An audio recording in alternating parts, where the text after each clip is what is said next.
No. Well, they took the best and the brightest and made them shut up. Down, yeah. They didn't want the prophetic voices, they wanted the priestly voices, right? Exactly, yeah. So that's it's Küng and it's Metz and it's Killerbeck. Baum left anyway, so they haven't even listed him.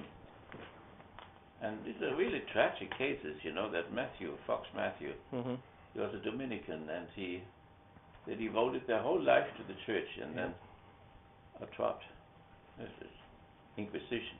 Yeah. It's worst. Absolutely. Okay, let's stop. Okay, we have, what do we have? Let me see. Where are we?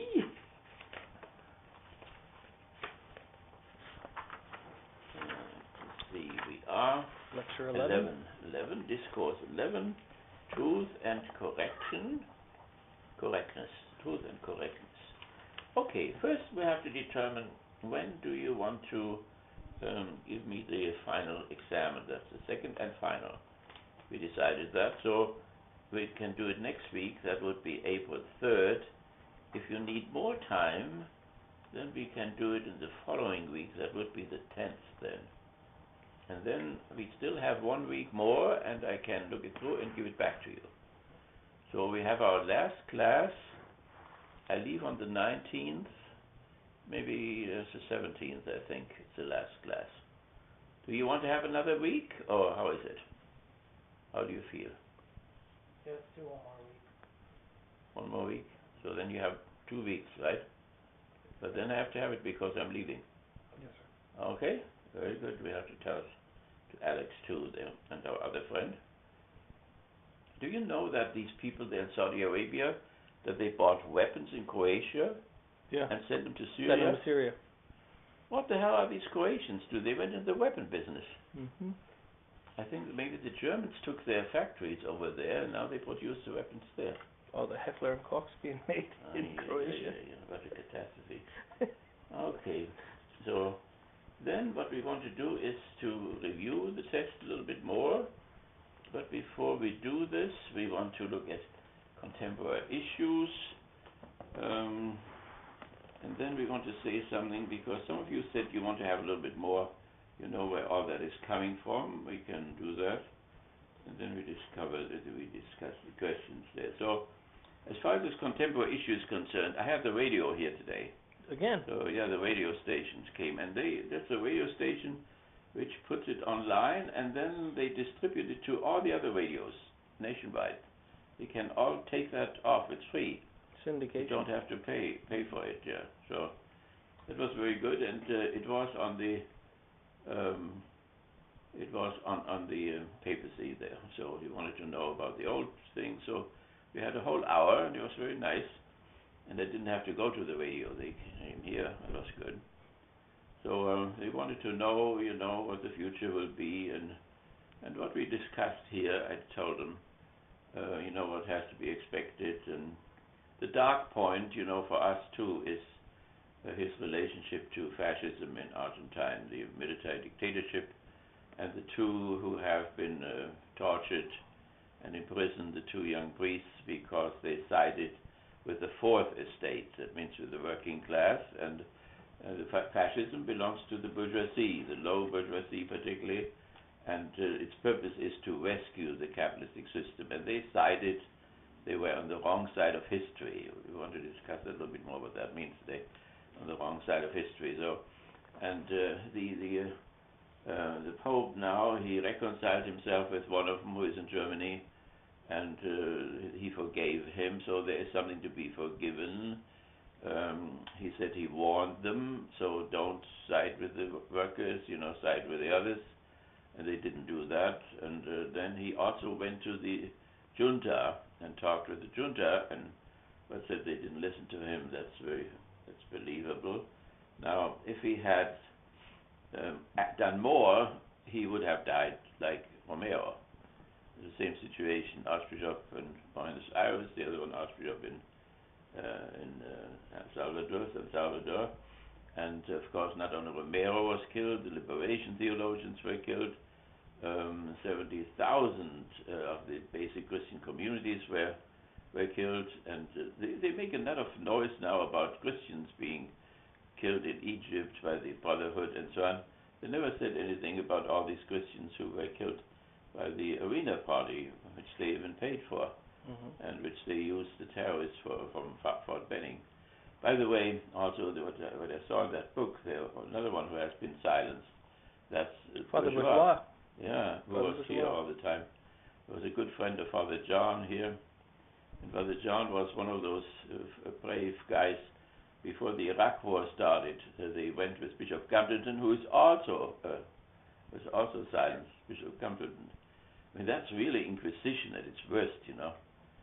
And so this priest Bourgeois, he was in Vietnam, and the only way he could live was to join an order. So he joined the Manual Order, and I taught for them some after some of their in the 80s, and and he is the guy who leads people there every March to the School of the Americas, where we train our torturers and terrorists and protest against it, and also the Congressman Kennedy, who is not there anymore.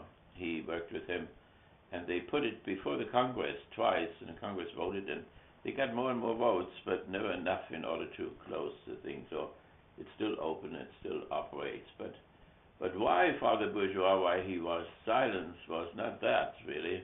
At least that's what they didn't say about, that was not the reason. The reason was that he was for women ordination.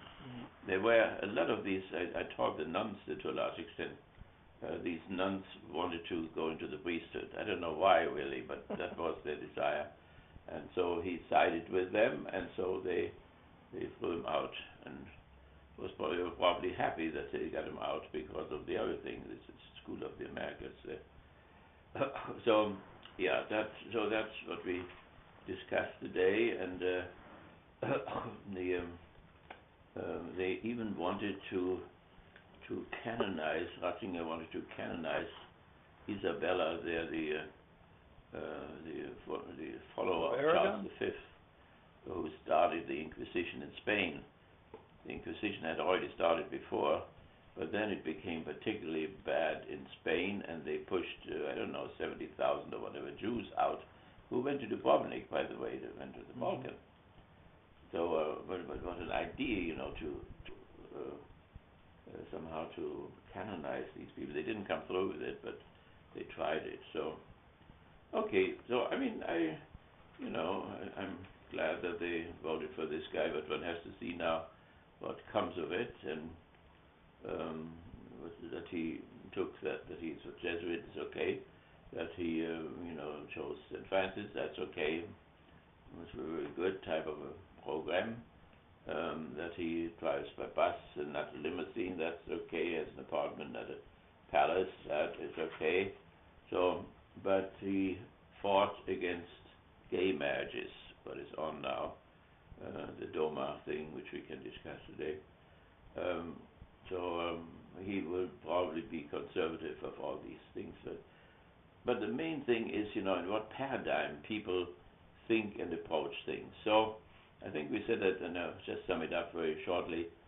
The Roman Catholic Church first was very critical of Thomas Aquinas. He was also silenced for some time.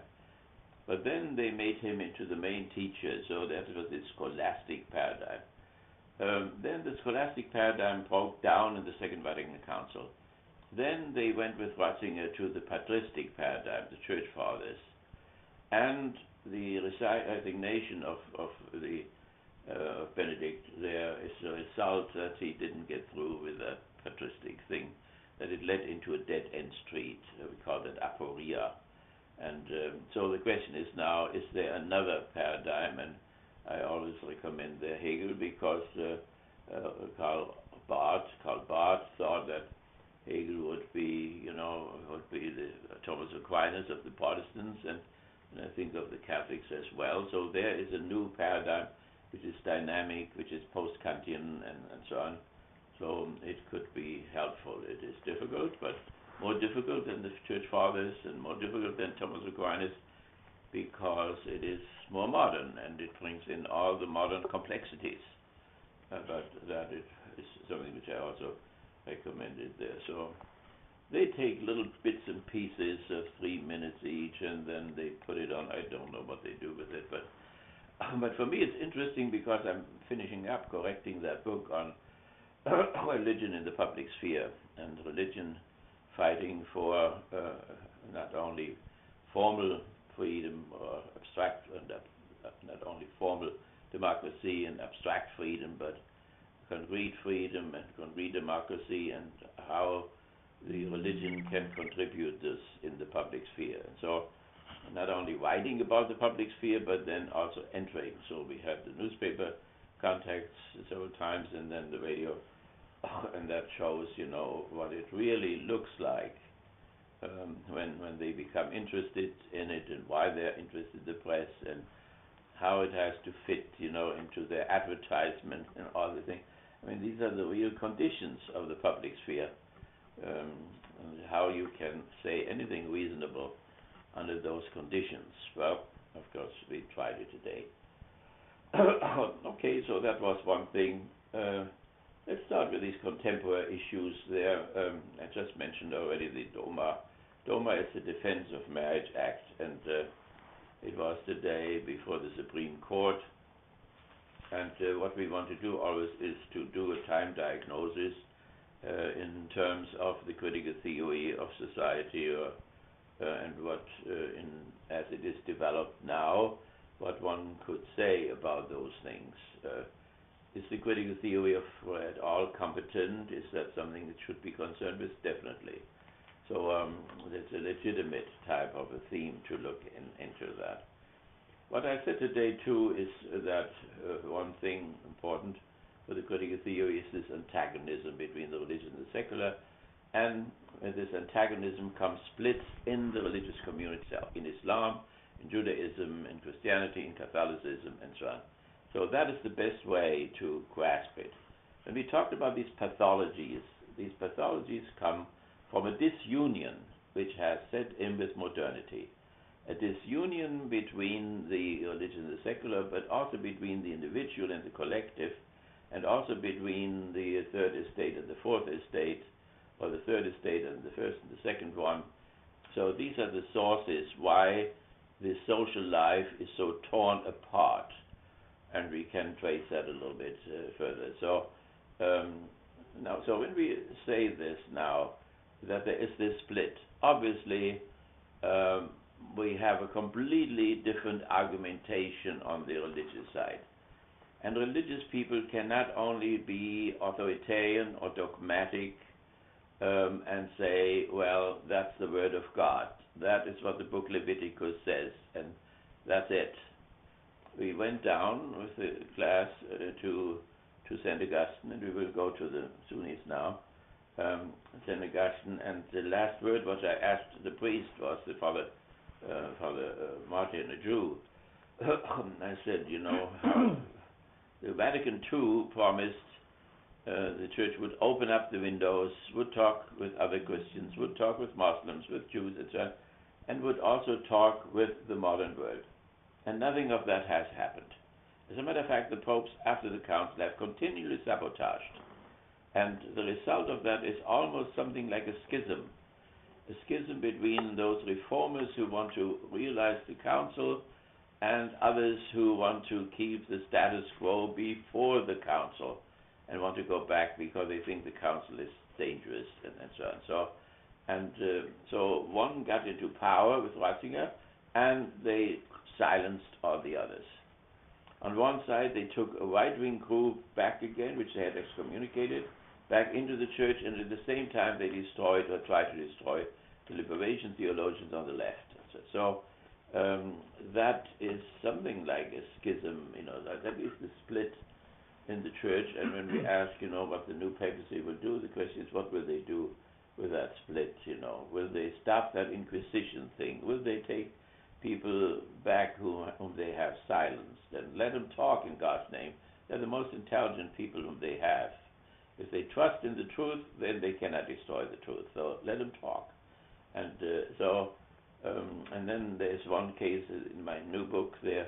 Master Eckhart plays a great role, a great theologian of the late High Middle Ages, and he influenced, Hegel and all the idealists, and even Marx and Erich Fromm, and so that they've taken back into the church. He's out of the church for 700 years. Not that he minds, but he has led practically the whole modern thinking, and they closed it, take him out. So and this Fox there, this Dominican, they push him over into the Episcopalian church, where they took him in nicely, but I don't know if he fits there. And the poor people are so horribly confused and split too. They are separate now. The American Episcopalians are separate from the Anglican Communion of the Archbishop of Canterbury over this homosexuality thing and homosexual bishop and all that. So, but at least they took him in and they gave him a living, and I think he became an Anglican priest or whatever. But it's entirely unnecessary, all these inquisitional things they do. Okay, so let's discuss that thing there. What is it? We have to see first of all what they want to do. So the highest court in the land, somehow they imposed it on it. The Republicans in Congress pushed that thing. What does it say? What is the content of it? First of all, Clinton, under him, this Defense Act there was established. Together with that, don't tell policy in the army and so on. And at that time he thought it was right. Now in the meantime, Clinton has turned around. He has evolved. He wants this thing to be cancelled. Supreme Court is very, very angry because the president also went through an evolution, as they call that, on the secular side. So, and he is now also for homosexual marriages and so on. So what he does now, he simply doesn't defend the Defense of Marriage Act. He does not enforce it. And the Supreme Court thinks, that the president has to enforce it and cannot even drag his feet or whatever. He lets it just hang there. It's an unbelievable thing, with the relationship between these branches. So when you look at our roadmap there, you'll see the state, and there's the inner state law. That is the Constitution, and that is the executive and the legislative and the juridical branch and so on. So they are struggling with each other now. The judges say, you are the executive, you have to enforce it, and it doesn't matter whatever you have evolved in your head, it doesn't matter, you have to enforce it as the first officer in the state, no matter if you like it or not, and so on and so on. That's the thing. Because Obama doesn't even answer them. So now, what the complex, it's a very complex type of issue. I hate that word complex because it means usually that people don't want to think about it. So, but what it is now, there are 9 states which allow marriages, homosexual marriages. At the same time, on the federal level, they do not get any of the advantages or privileges of really married people. So it could be that in the state of New York, there are 2 people who have lived together with 40 years, have cared for each other, and then one goes to the hospital, and the other one cannot visit him because he's not considered a family. So they think they are family now, and then the federal government and their state has recognized that they are family, but the federal government does not give them the life insurance or pensions and whatever. So it is a crazy type of a thing. So it's probably that tomorrow they will cancel this Defense of Marriage Act.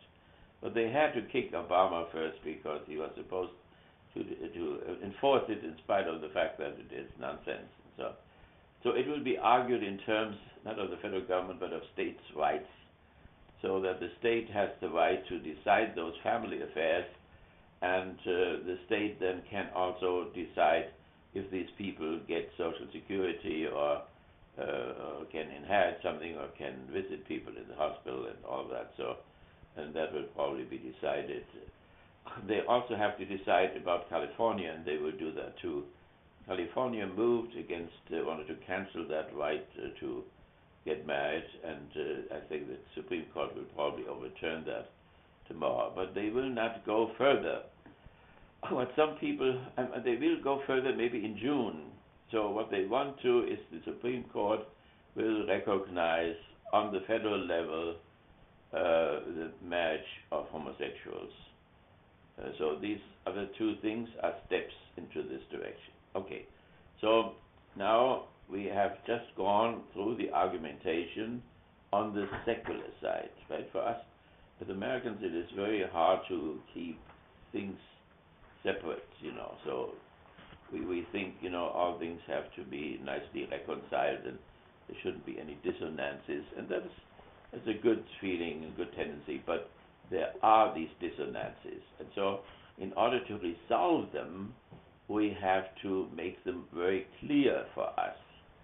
So this, what we saw, is part of the argumentation on the side, made by lawyers, Supreme Court, the state. All that is secular.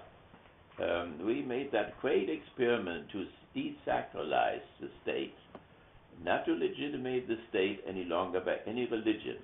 The word God does not appear in the Constitution, and we said that it appears in the Declaration of Independence, but that is a deistic God who has created the world and then left it. So therefore it's really nonsense to ask in the Declaration of Independence, for God's legitimation, when at the same time you teach that he has left the world and doesn't care a bit about it. It is a mechanism which goes by itself, and sometimes it does wrong things.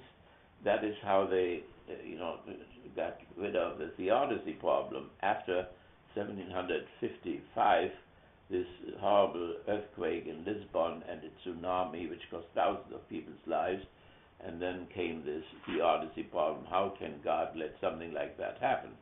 And the deistic answer by Rousseau and Voltaire was, well, he isn't there. He created and left.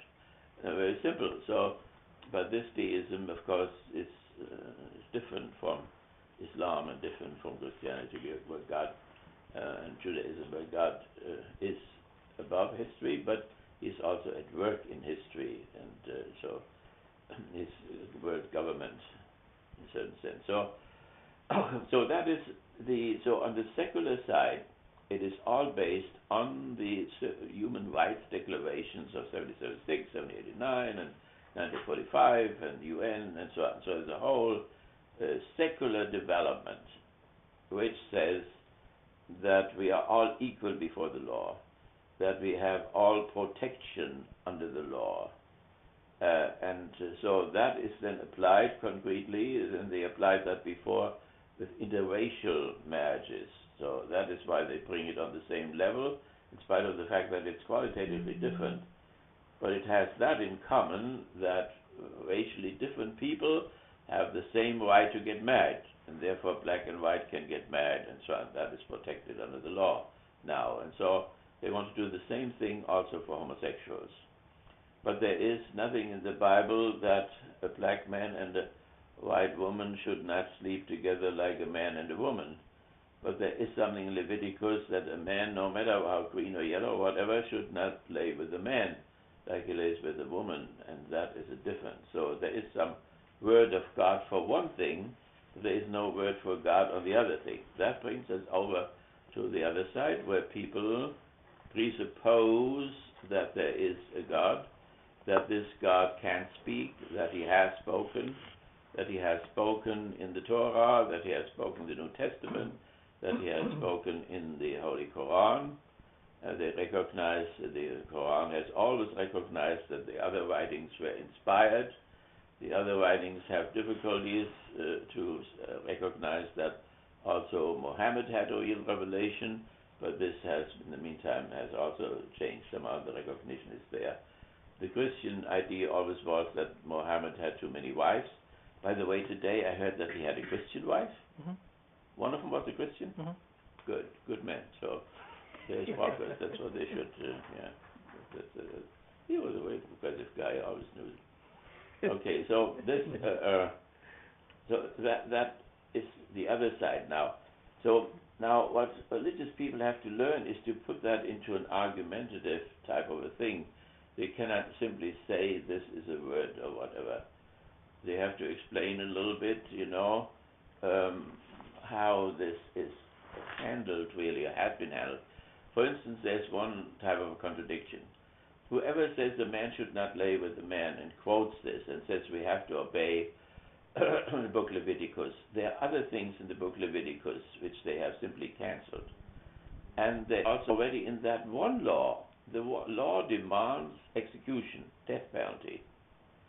Now, homosexuals have not been killed in Judaism or in Christianity or so for quite some time. They were put into concentration camps in Nazism, and they were killed in concentration camps. So, but otherwise, I think no church today, no synagogue or whatever, no mosque teaches that these homosexuals should be killed. Now, that was the word of God, that they should be killed. So they take half of it, and they don't take the other half. So if they have the freedom, to interpret the word of God in a certain way, that would already be a step forward, which could somehow relax the situation a little bit. Certainly, when you see the Jews, they have 633 mitzvot. So, but some of them, are just forgotten. They're all the word of God. They're all in the Torah. But some of them have forgotten. For instance, the high priest should marry a virgin. Since the 70s, there is no high priest anymore, and we are running out of virgins. So, therefore, it is it's silent. It makes no sense anymore. So, that is one thing. Adorno would say the truth has a time core. So the truth does not necessarily remain always the truth, and the reason for that is the context of the text. Now, the Jews, for instance, have tried to build bridges to modernity. So they would say, well, the book Leviticus, it really means it's a law not against homosexuality, but it's a law against male temple prostitution in matriarchal temples in the Near East. There was a matriarchal culture before the patriarchal one, and so therefore that was what the law was made against. Now, there are no matriarchal temples anymore, no male temple prostitution anymore. Therefore, the law is objectless. It has no connection to reality anymore. So therefore, it should be dropped. So that is what the most advanced, most liberal. There's a woman rabbi. She has carried that through in New York, and so then the opposition disappears, and religious people can say yes to the Supreme Court and to the new laws and to all the homosexual brothers and sisters who will get married in all these states. So now the question is that not all rabbis agree to this. So the Orthodox rabbi, of course, calls that this is a horrible loss of faith, that is atheism, and so on. So then the religious group has to fight that out inside of them. In general, the antagonism between religion and secular brings these struggles inside of the community and threatens them, really. So that is serious. Now the other thing, the story of Sodom and Gomorrah, then people could even could argue with Isaiah, who thinks it wasn't about homosexuality, it was about the injustice of the women of Sodom, which was a kingdom with a priest and a civil society already, and so they didn't share their wealth with the poor class system, and they are poor, and they should have shared their wealth with the poor. They didn't do that. That's why the Lord annihilated Sodom and Gomorrah and the 5 cities. So they could take Isaiah, and Jesus was the most naive of all of them. He thinks it had nothing to do with homosexuality. It had something to do with hospitality. So when you are in the desert and you come to a little place, say oasis or whatever, you are very dependent, and so hospitality was the list of all norms, and nobody was allowed to violate it. Now, when these men of Sodom, and they were bisexual, because some of the daughters of Lot were married with them, so but they, somehow didn't treat them well, and they came into the city. And So that is for Jesus, that is the main reason why they were destroyed, because they violated hospitality.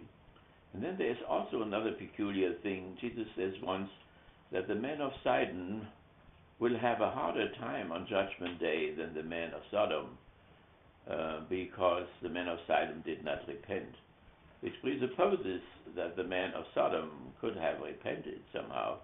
According to the story, they didn't have any time, because the earthquake, or whatever it was, came so fast, and they burned up so fast that there was no time for it. But according to Jesus, there is, there are people who are worse off than Sodom. So religious communities could take Isaiah or could take Jesus and say, that was not the real story of homosexuality.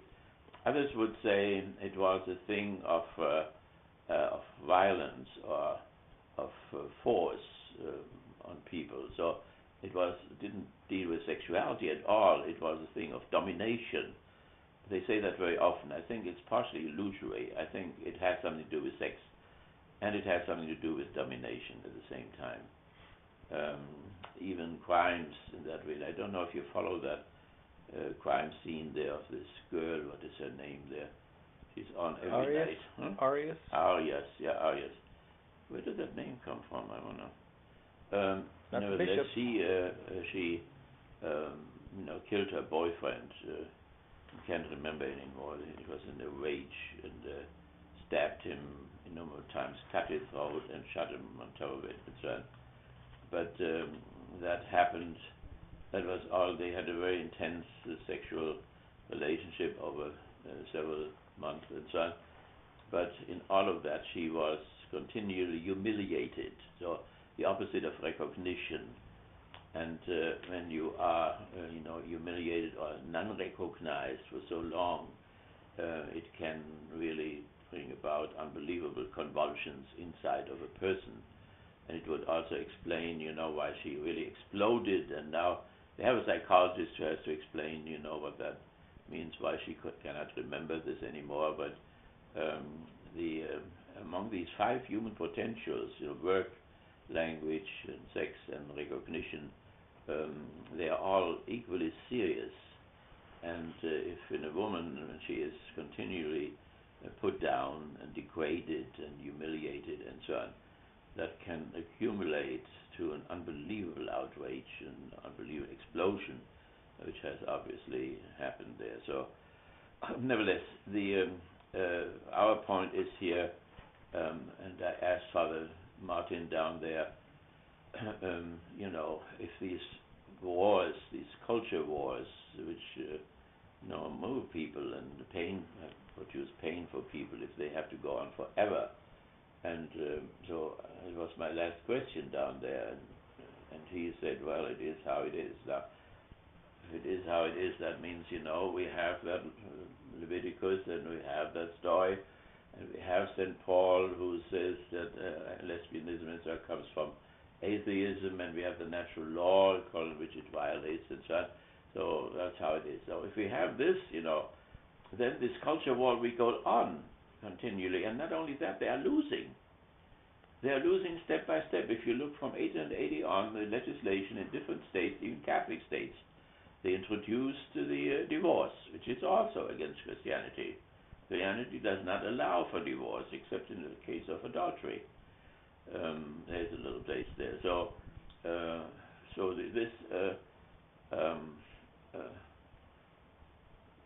this is the issue there with these both sides there, how they can come together. And if we take Father Martin's position, he is the one who does all these annulments down there in the court here. Then it will never end, and he had no answer for that. He just said we shouldn't beat them up. That means he is against these inquisitional things, and he doesn't want to threaten people and all that. He wants to be nice with them, but that's a good step, to get rid of this Inquisition atmosphere. But it would still not solve the problem if he wants to be dogmatic about this and fundamentalist about it. It will not solve the problem. More has to be done. So the if the religious people are able to translate their religious language and their mythological language into a more secular argumentative process, and then also on the other side we have this argument, and if they recognize each other and do not laugh about each other and kick each other and so on, so that one can have an argument and can then say the better argument should win. And if there's no better argument, then they can say, well, we have to agree sometimes to disagree, but that must not be for eternity. Maybe new arguments on one side or the other will come up.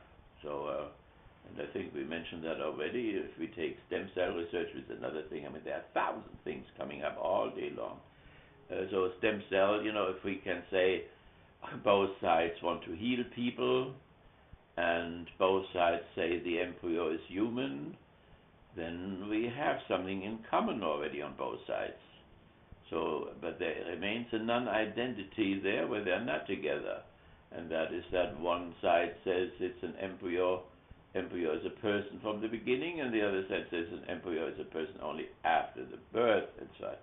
And so that is where one, at the moment, where the discourse does not go further. But then, even then, there are possibilities. So we have Biden, the Vice President Biden. He thinks that the embryo is a person from the moment of conception, but he does not want to impose that now on the secular society. While the other, the Republican guy, what was Ryan? Or was it Ryan or somebody? Paul Ryan. Yeah, Paul Ryan, who is also Catholic, who also thinks the embryo is a person from conception, but he wanted to cancel Roe v. Wade there, which opens up, which decriminalizes abortion and so on. So he wanted to recriminalize it again.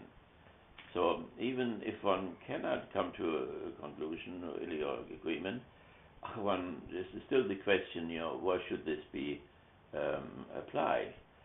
And nobody prevents Catholics in their circles to follow their own laws and say, we don't have abortion in our community. But there is another story when they enter the public sphere, which is between society and the state, and they want to change it for other people who do not belong to that faith community and impose it on the whole and so on. So which Biden wouldn't do, but Paul Ryan wanted to do. If he had come into office, he wanted, or now can promote it. So there are all kinds of possibilities how one can, still certainly the reconciliation of the two sides is the goal, because it operates on the psychological level, it operates on the social level, it operates on the cultural level. So it goes through the whole system. And therefore it is important that reconciliation is found. And reconciliation cannot be found by simply denying that the other exists, and behave religiously as if the state was not secular. This was a Christian country, or all these fairy tales. On the other hand, that the secular people also don't say, well, you shouldn't really exist any longer. We should be a purely secular society already, and you are just leftovers of the past, and because you cannot learn, and they bring all kinds of statistics. The more people are educated, the less religious they are. The less educated they are, the more religious they are. So it is just a matter of being educated. You are just uneducated. That's why you are. That wouldn't be fair, because there are quite a lot of educated people who are still religious. And there are uneducated people who are not religious, and are totally religiously unmusical. Okay, so that shows us, how from a critical point of view one would try to approach this whole thing. By certainly the Fromm and Walter Benjamin and so on, they did not want to destroy the old religions. They would say, the old religions should mobilize their humanistic core. That would be one thing. Fromm wanted the Vatican bureaucracy to reform itself in terms of the Gospels. And he wanted the socialists now, not to play dead or whatever, but rather to renew themselves in terms of the young Marx or whatever. And then for those religious people who like the whole lost generation, what they call the lost generation. And no wonder that they are lost. I mean, who wants to join a club, which has all these struggles inside of it, and so on. So that's we talked about this already, the so-called lost generation, and how one can get it. We discussed that today too, what the new Pope can do in order to get them, and I said in the newspaper articles too, we have lost them. I mean, I go to church every Sunday and there are no students there. They're all old people there, and that's a student parish. What is a student parish for if there are no students? And they work hard, these priests and these nuns, day and night they have pizza parties in order to get them, they eat pizza at least, and then get the Holy Spirit somehow automatically by eating pizza or whatever. But it's more to it than pizza or community life and dancing and all. This is very beautiful, and they should do that. But if they do not find a new paradigm to think about all these culture war things, they will continue to lose them. And it's very easy to do that. Okay, so that was one thing where we can have this. We have this word which belongs to the critical theory, the time diagnosis or time prognosis. Another thing which we could discuss or don't have to. So there's this Syria thing now going on, and Dustin knows more about this whole thing than we all do. So, but there is a sharpening of the situation. The Obama administration wants to send weapons into it through Turkey and through Saudi Arabia and from Croatia and so on. So they want to kill off this guy there, the president there. Bashar al-Assad. Al-Assad, right? That's his name, yeah. So now he belongs to a Muslim group, right? What are they called? Alawites, right. Are they close to the Shiites, or? They're closer to the Shia than the Sunni, but they're heretical to the Shia. So there seem to be Arabic states, who are against him, right? Who want to unseat him, because especially Saudi. Or what? Especially Saudi want to unseat him. So the Syrian war is a bit of a proxy war between Iran and Saudi Arabia, and the Christians within Syria are supporting the regime. Yeah, because they don't know what the others will do, what the Brotherhood will do when they come in. Yeah, and we have hesitated all the time. That would be the analysis part, because we don't know to whom we give those weapons. Right? There are Al Qaeda there and all other groups there. So the Saudis are giving them to the most fundamentalistic of Sunnis, and the Shia are giving them, and Iran are giving them to the regime itself, and we're trying to find that middle ground, liberal, democratic something, but whether that's theirs or what's Iraq doing? Iraq is much more friendlier with Iran, it's allowing the weapons to pass through its territory. It's funding and providing weapons to the state. To the state, And the Iraqis are allowing it to go through their territory in the north, and that's why John Kerry, the Secretary of State, was there earlier this week. Wanted more cooperation with the Iraqis for the Iranians. So I think Iran is stabilizing everything. So here we would have to do things what we did before, right? To analyze the whole thing. Is there who is more secular there in Syria? Is the government secular or? That may play a role too, right? But they're fighting for their life, because as Alawites, they're a minority, and the fear is that if they lose power, they're finished, they're dead, that they'll be killed off. And so they're not going to give up power. Okay, another point would be the Guantanamo Bay thing there. It was supposed to be closed. The president promised it. He couldn't close it. Now they want to spend a lot of money to restore it, even fix it up, and people are hunger strikes. So there are a lot of people who we think have not committed any crimes, but they are sitting there already for 10 years. So and critical theory would be concerned with law and with the evolution of law and so on. And this is, as I think that to support, people against the government, which is legitimate, really, in Syria, that is a problem in terms of international law, and to keep people prisoners there for years and years and years, instead of putting them here into the system and see if they are guilty or not, and let them go when they are guilty. Of course, on the other hand, we always want to see the two sides. There are people whom they let go in Afghanistan. They are dissolving.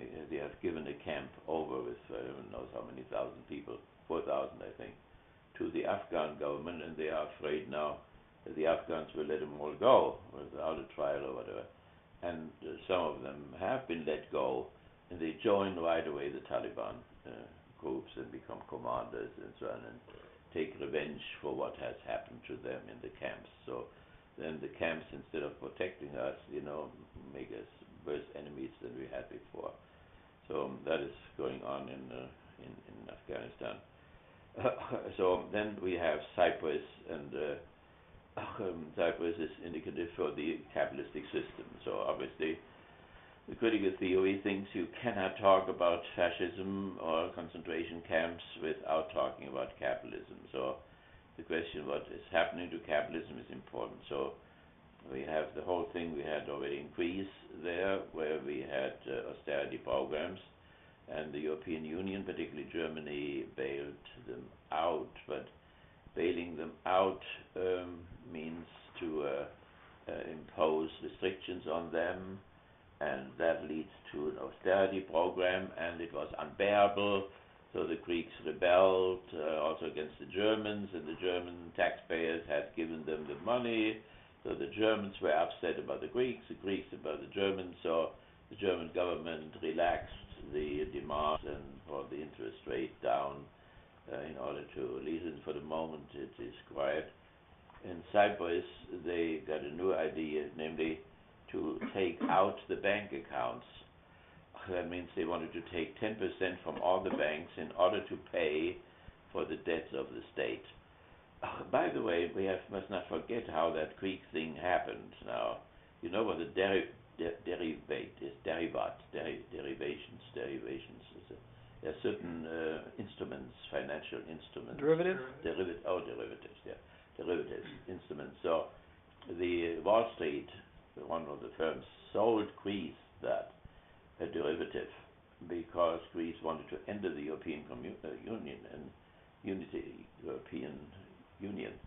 And in order to do that, you had to be debt-free and your finances had to be in order and so on. So they got that instrument and their finances were in order, and after they went into the European Union, suddenly the derivative appeared to be was a fraud. And so that means the fraud of the whole nations. And so that is the source of this whole thing. The whole thing collapsed, and now after they were in the Union, they didn't want to throw them out again. So now they have to live up to those rules and regulations of the European Union. So, and then first they said it's interesting for the whole struggle for critical theory classes to exist.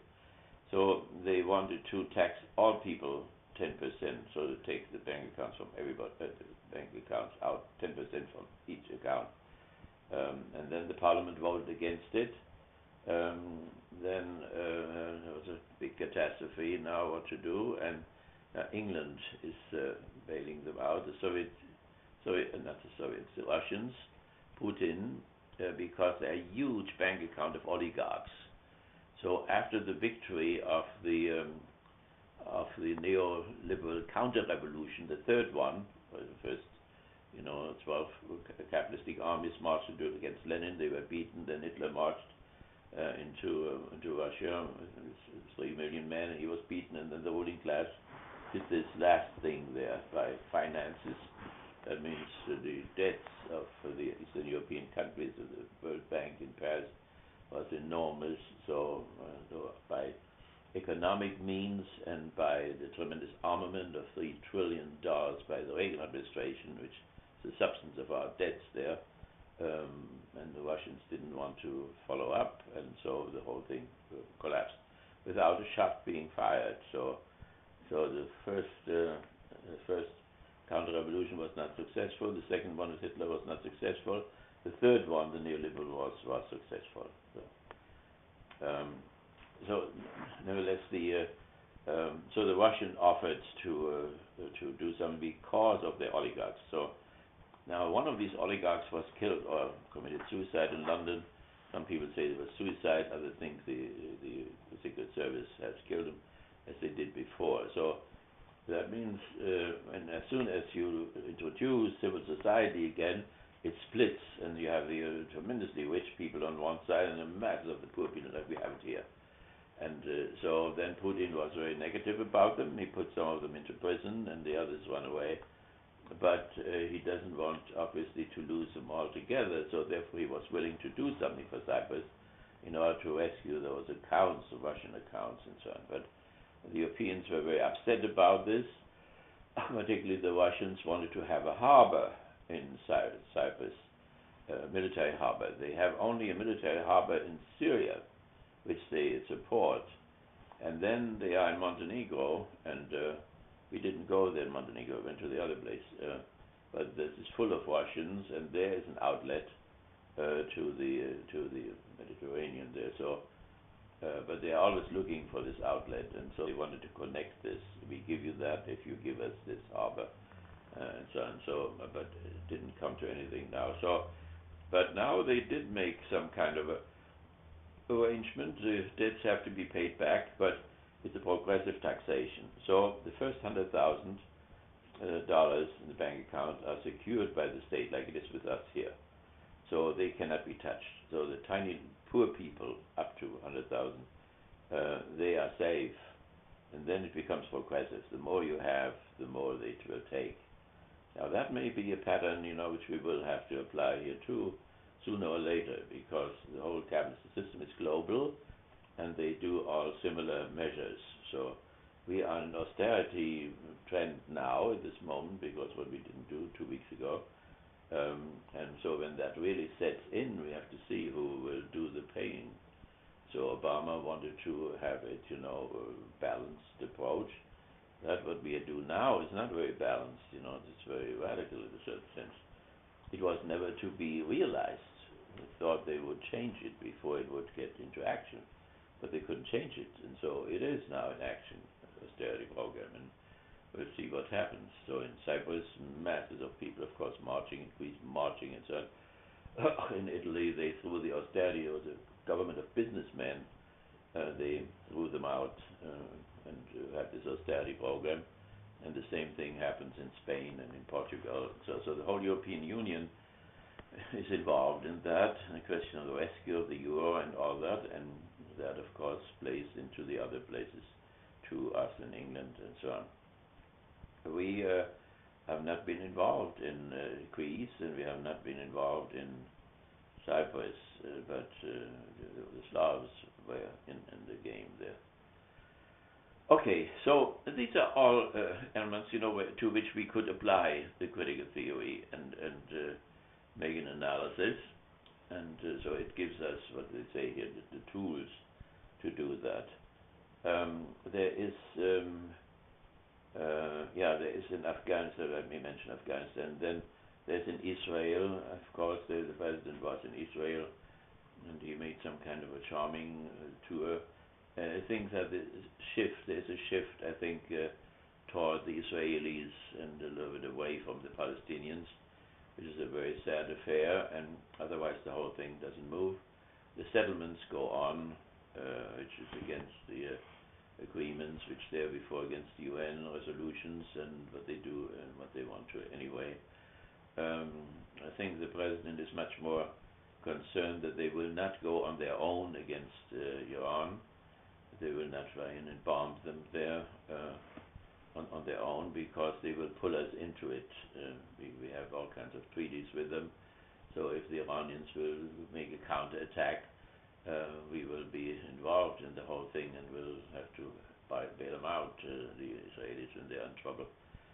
That's a very dangerous type of a situation. Otherwise, it doesn't move. I get continually reports, about there is a Christian Arab there who is very much in the fight against occupation, against Israeli occupation, and so on. And he reports a thing which happened in Ramallah, but also in the Gaza area, and so on. So it is a horrible, horrible situation, as if the Israelis were doing to them, to the Palestinians, what has been done to them by the Germans, and the Palestinians are absolutely innocent about that, what the Germans did to the Jewish people.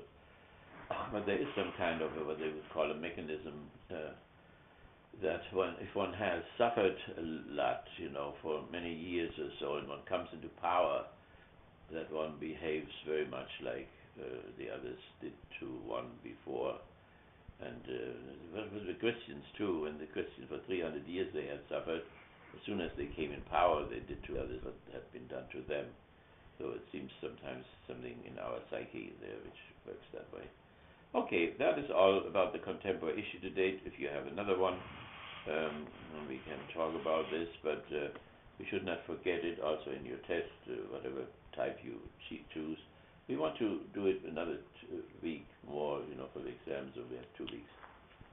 And then I think we have to do it by then. So, okay, so that was our discussion today. We want to go, before we do our next step, is there any question about it? Any discussion what that means, time diagnosis or time prognosis? Habermas uses that word all the time. So that is part of our vocabulary. Okay, then we want to talk about, and I forget our main theme here, right? Which is pathology of reason and freedom. And we, of course, we are concerned, with Habermas and Hanef and Zizek and many, many people who are in this. But some of you expressed, that wish that we make the connection where all this comes from, because it may hang a little bit in the air. So we made clear, what you are in the sociology department, what you do, that is called traditional theory.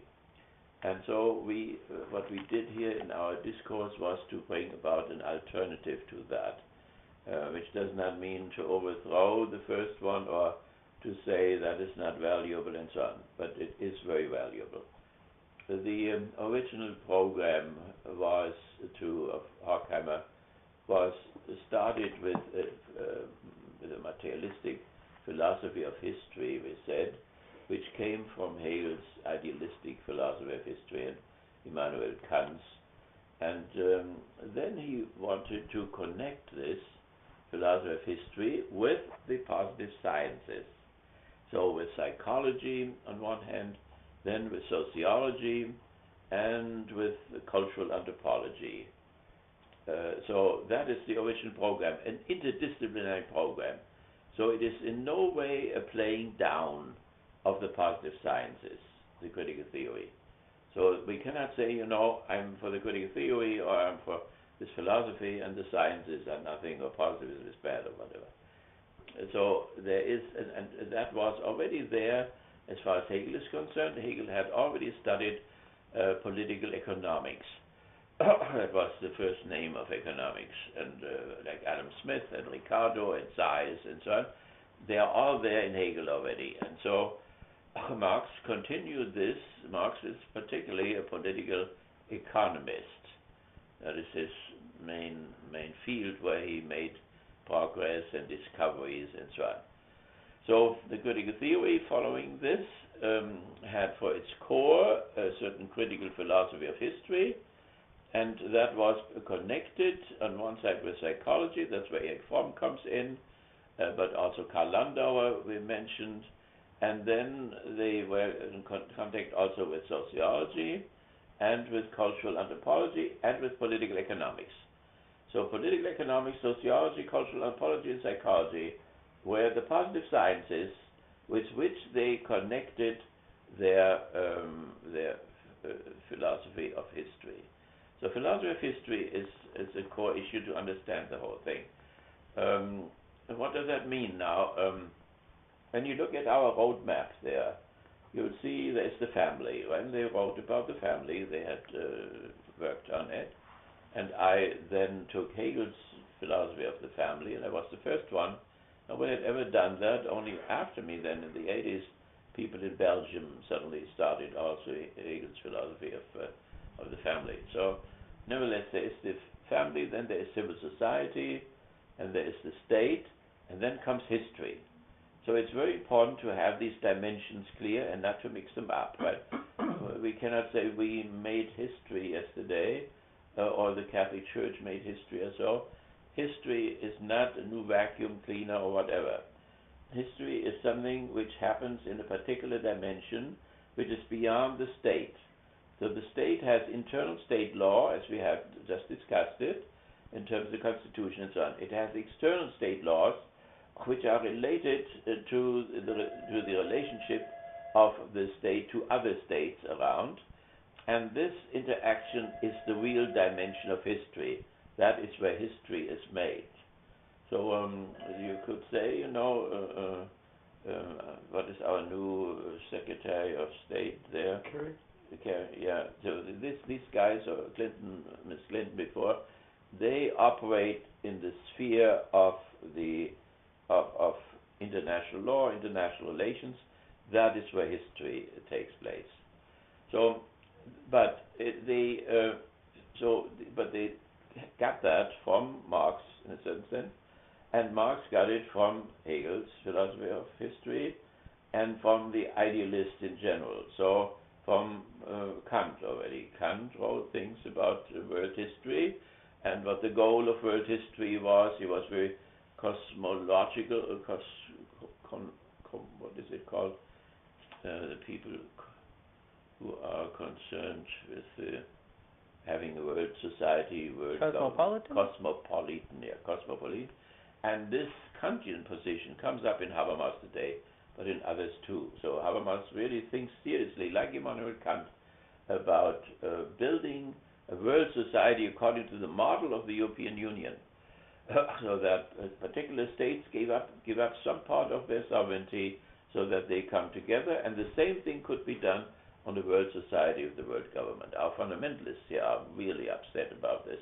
They think it's part of the Antichrist and of the 1,000 years of rule of the Antichrist and so on, to have this world government. So, but that now Hegel was much more critical about that. He did not accept this cosmopolitan idea. Why not?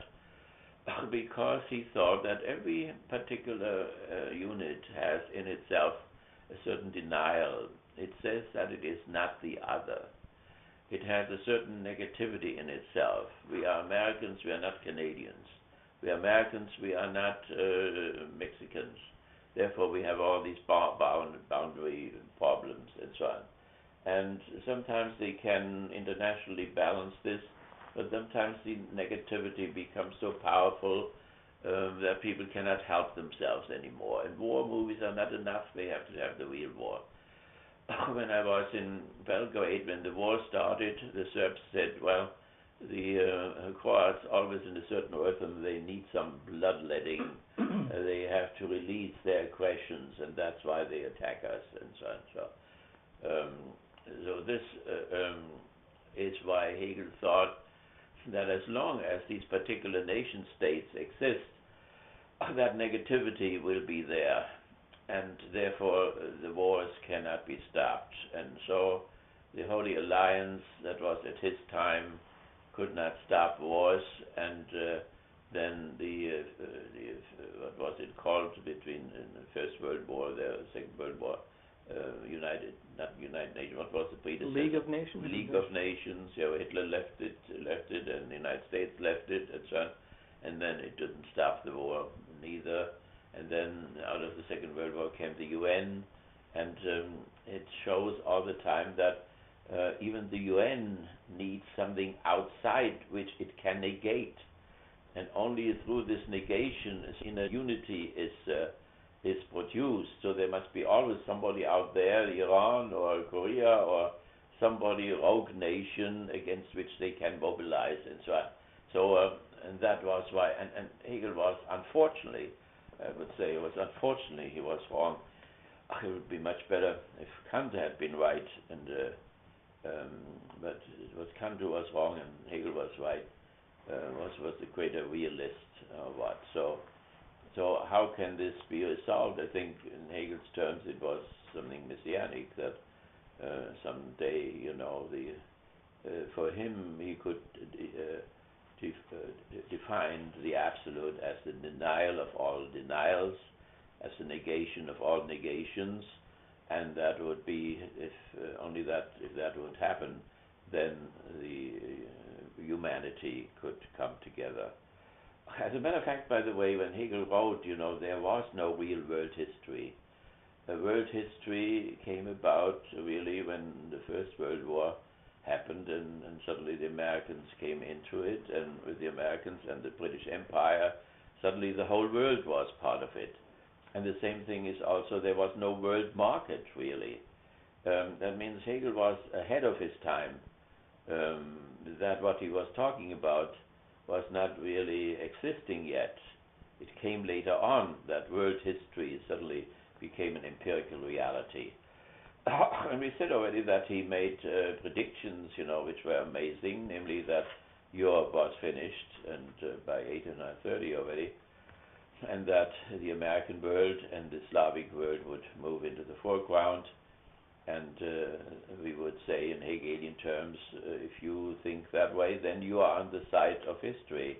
And we said already that the Church, in a certain sense, was on the side of history when they put the first Slavic Pope in, and now when they put the first American Pope in, the Church could be said in Hegelian terms to be on the side of history.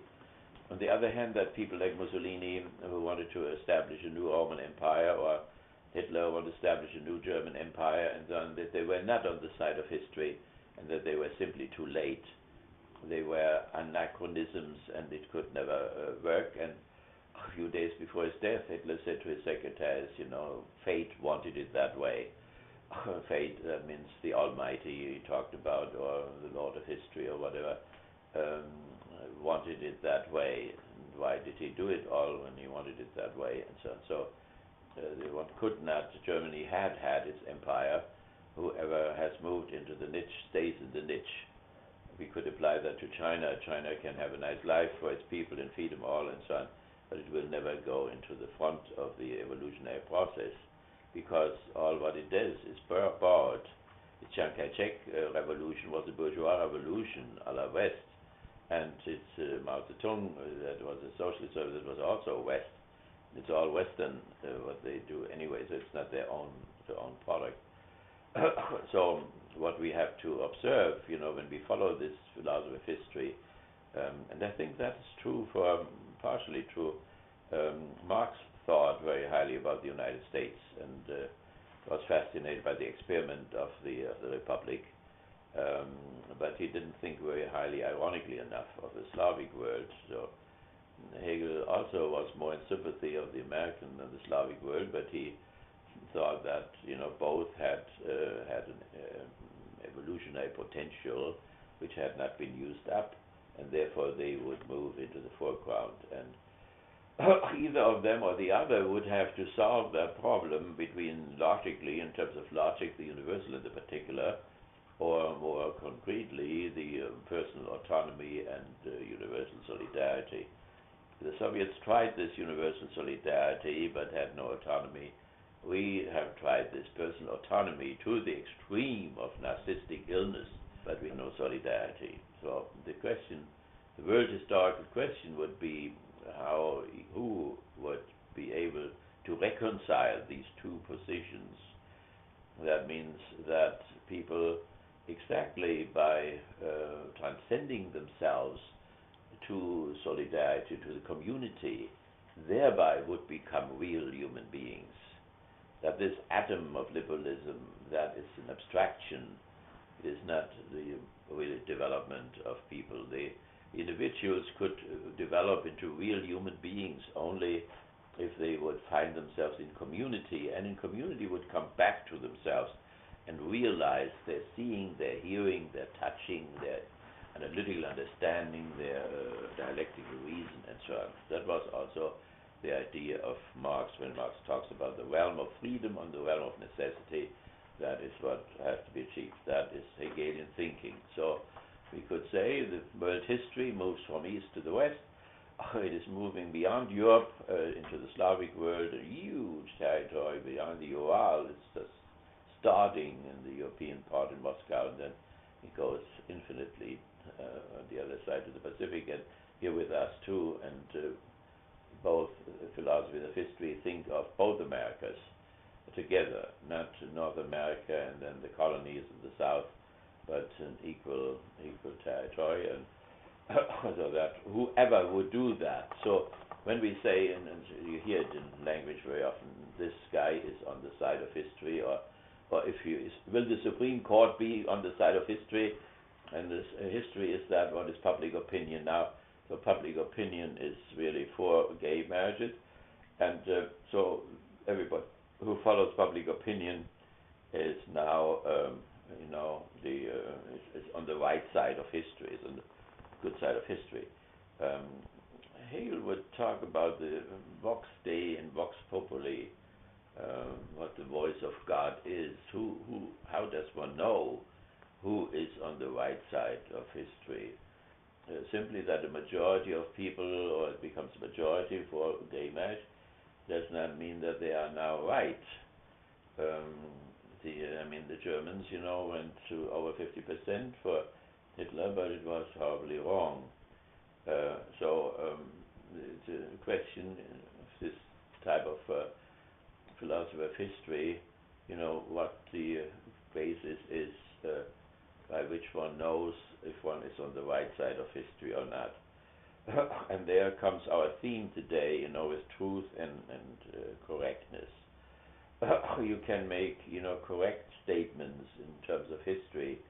Napoleon, on the 21st of July or whatever, 1800, and he marched into, and Hitler, and this date he marched into Soviet, and all these factual statements, they can be correct, but they have nothing to do with the truth of history.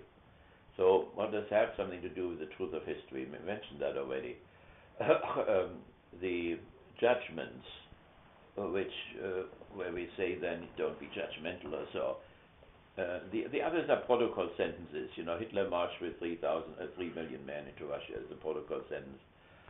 But to say that Hitler marched into Russia was not a good thing to do, that is a judgment. And how do you know that it's not a good thing to do that? That means you have to compare the factual happenings in history with the notion of history, and that is the question what that is. The notion of history in terms of Hegel consisted of 3 parts. A was that reason governs the world and that providence governs the world. B was, if reason governs the world, then there must be a purpose to it. To be reasonable means to be purposive. And so the goal of history was the realm of freedom. So whatever happens, it must go in this direction. Those people who are for this realm of freedom to be established are on the right side of history. Those who oppose this are reactionary, conservative, and so on. They're on the wrong side. There is something even now the way we use it. We think that there is the more equality there is, equality of marriage for homosexuals and so on, that this equality has something to do with freedom, and that the whole trend goes to more and more freedom, and that these people who resisted because Yahweh told them to do so, that this is reactionary. So in a certain sense, how unconscious that may be, that notion of thing, it may be even at work, in a fellow like Bush or so, unconsciously, when he talks about freedom and distorts it all. In the distortion, there may still be an element of truth involved, which one has to find out. So, but nevertheless, in terms of logic, when we say you are on the right side of history, it means what happens every day in what you can see on the television. Does that point in direction of the realm of freedom, or does it prevent it, and so on? Is Fox News really on the right side of history? Or are the others, the Roosevelt liberals, are they more on the side of history?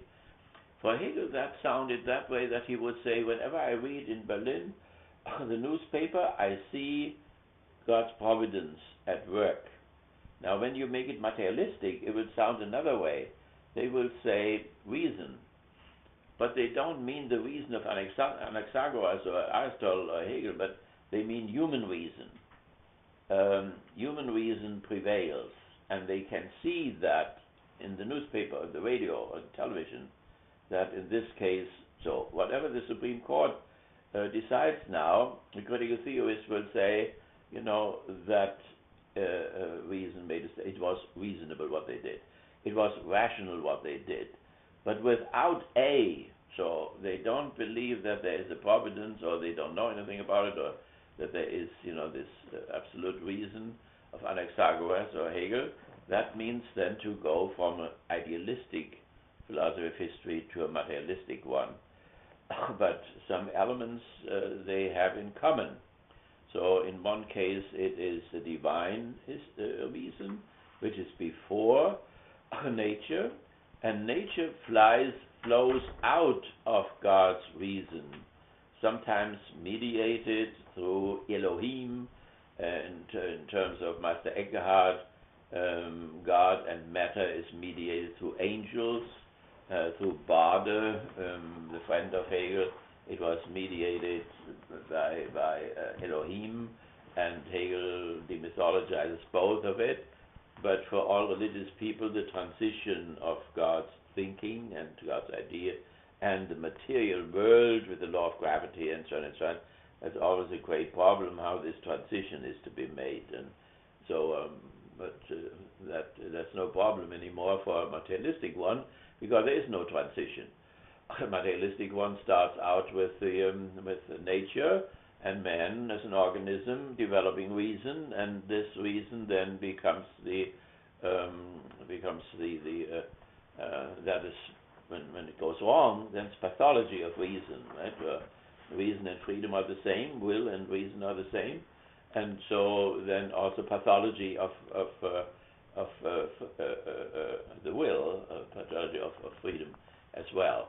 Then things go on. So what Hannes and these people say, when they talk about pathology, they still have some kind of an idea, materialistic view of the philosophy of history. They left A, but they then have still B. Or, let me put it that way, when we take this background of Kant and Hegel, as we said, we have to presuppose this. For Hegel, there is a universal conclusion, which means in which his whole system consists in that. The first one is the logical idea, nature, and man. So what Nietzsche's madman or the atheists or what do is they cut this universal conclusion. The precondition is cut off. Number one, that means the logical idea is put into people's heads. That means it is not God's logic, it's our logic. So the materialistic thing operates with our logic without saying where it comes from. It's not simply the brain or whatever. When I have a conclusion in my head, there's no counterpart in the nervous system in my brain or whatever. So it's not entirely clear where that logic comes from. But it is simply the refusal to accept that there is a divine logic in history. There is a logic in history, but it's a human logic and not a divine logic. So that is the great difference between the great idealists, Fichte and Schelling and Hegel and Kant, and then the materialists who come in, and the critical theory is in that materialistic tradition. So, but reason, they use both of them. So you have Marcuse, that book, Reason and Revolution. So real revolution is on the right side of history, and that means in terms of the process of rationalization. Max Weber would even use the same thing still.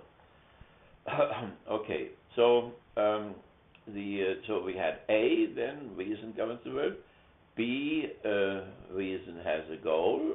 History is not senseless and meaningless. And then C is the stages of the historical process, where we have come from and where we go to.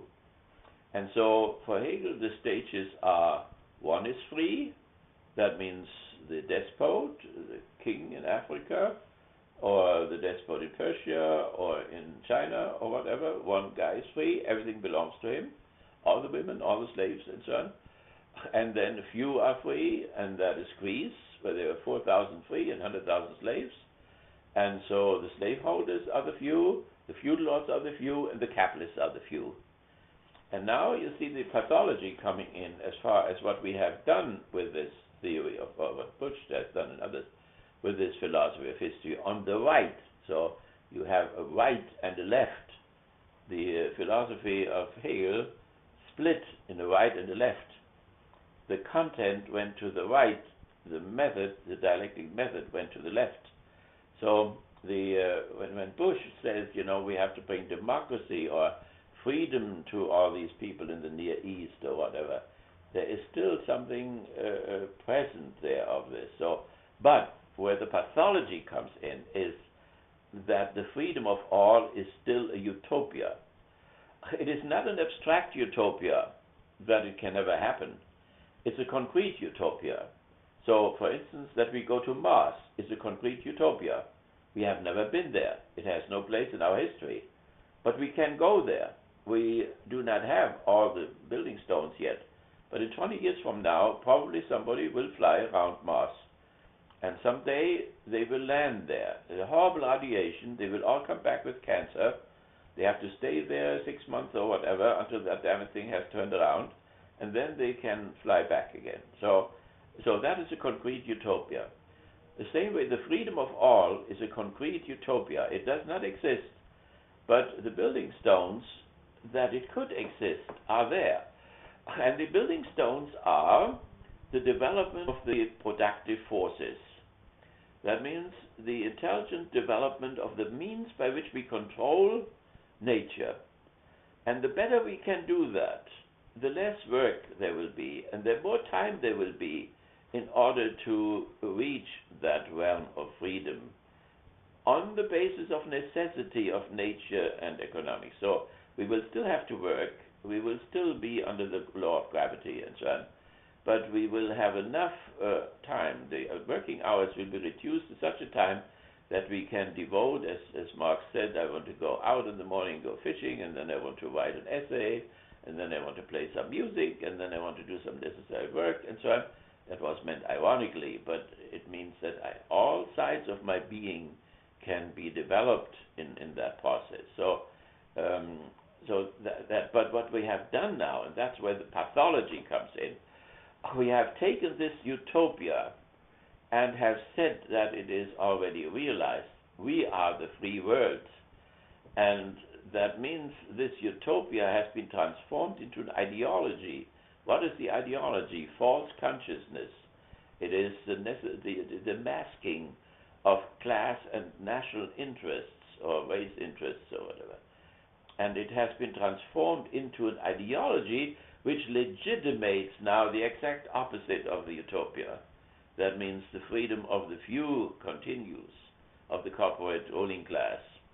And but it is at the same time called the free world, or the president, the leader of the free world, or whatever. This is ideology. But the ideology is an inverted type of a utopia. That makes us all sick, because that means that the pseudo-protos, the first lie out of which all the other lies are following them. And this lie is part of the necessary appearance which keeps us going. And, of course, always in that thought, the truth core is always present in it as well, and always tends to explode the fraud. And therefore we have to pay so much for advertisement, propaganda, this whole machinery to keep that appearance, which is so necessary for our cohesion, to make this appearance last. And so the whole culture industry, as Adorno called that, and the whole mass culture serves this purpose, and also religion is involved in that. That means religion can become part of this necessary appearance. And that makes it impossible for a bishop or a priest to say, let's repent that we killed 1 million people in Iraq, that we kill 150 people every month by these automatic airplanes and so on, and with all the casualties, civilian casualties, and so on. Silence, absolute silence. Because if somebody would say this, he would shake the necessary appearance, and his parishioners would not like it. The priest could not go on like this. They wouldn't like him anymore. They wouldn't put money into the box after the sermon anymore, and so on. There was a bishop down here who once made some statements about Iraq and peace and whatever, and no money came in anymore, and so on. So that's why today also in the radio I said, well, it should be not so judgmental about the bishop, about the Pope. I said I grew up under fascism. When liberalism turns into fascism, it becomes even worse. And it is such a pressure, that everybody is martyr material. And if the bishop, said I did what I could, the bishop of Buenos Aires, and I couldn't do more, I didn't die. I didn't want to go the way of Romeo and so on. So, because fascism is the reinforcement of capitalism. When capitalism is challenged by socialism, then the fascists are called in to put all the socialists into concentration camps. That's what the junta did in Argentina. Put those priests, into concentration camps and tortured them and so on. And it's horrifying. So I think, that nobody can dare to say, if I'm living under fascism, I would have done this and this and this and so on.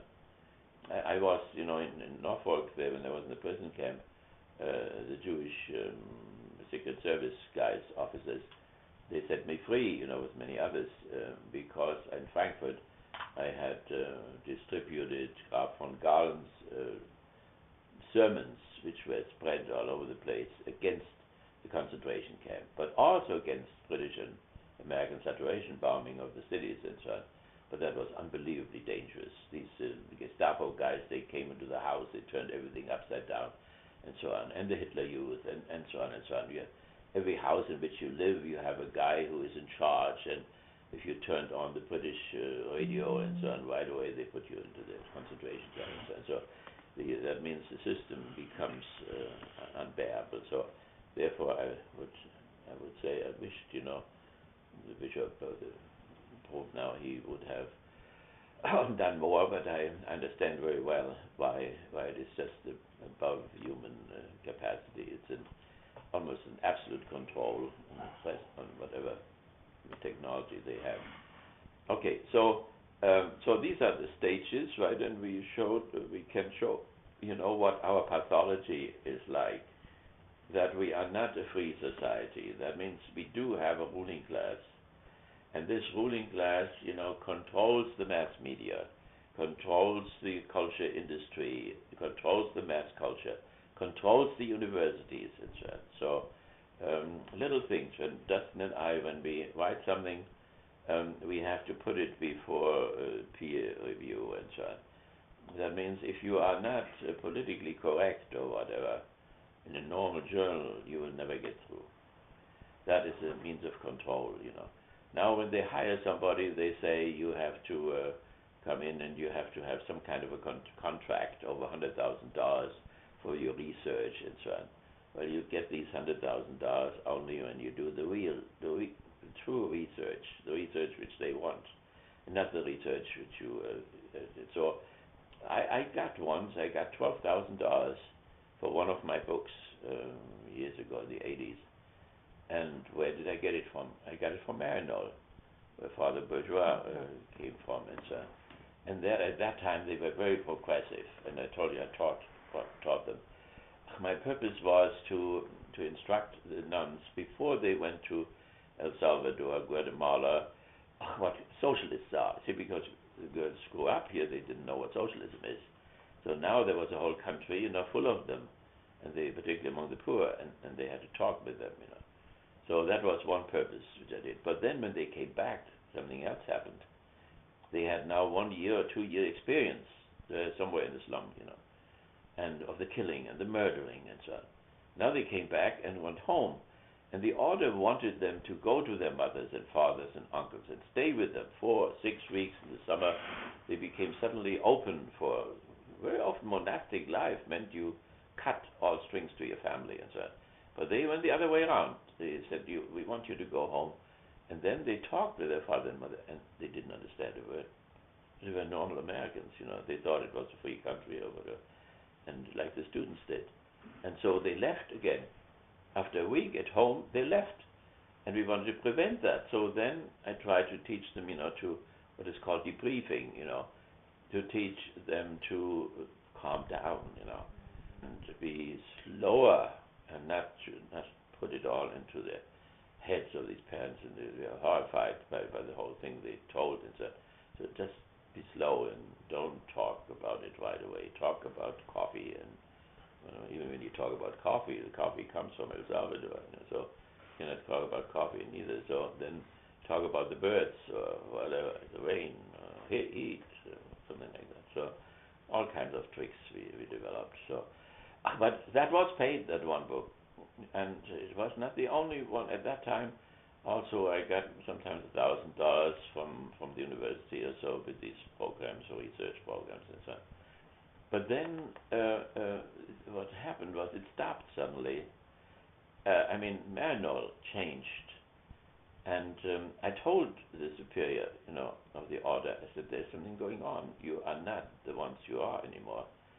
He said, you have all these martyrs down there. Don't betray them now. No, we are still critical. We are still critical. And then, sometimes later, one of my friends said, no, we have changed, and now I see with the Brice Bourgeois there that they have changed. The publishing house was very, very critical. It all has changed now. And there again, like it is under fascism, so it is also under liberalism at a certain point. What happened was they, with their left-wing position, they became suspicious.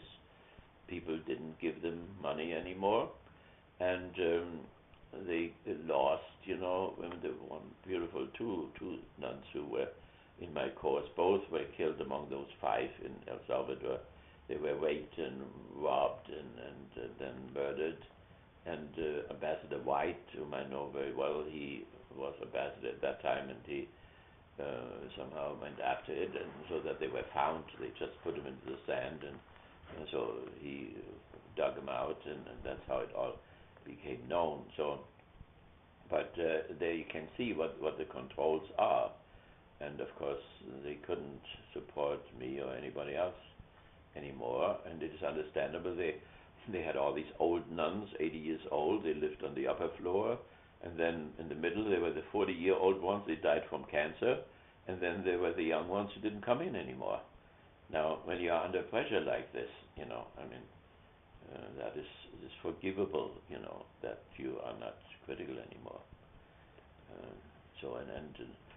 I think nobody from outside can tell anybody else you should be critical if you are not in their shoes and you don't have to suffer the consequences.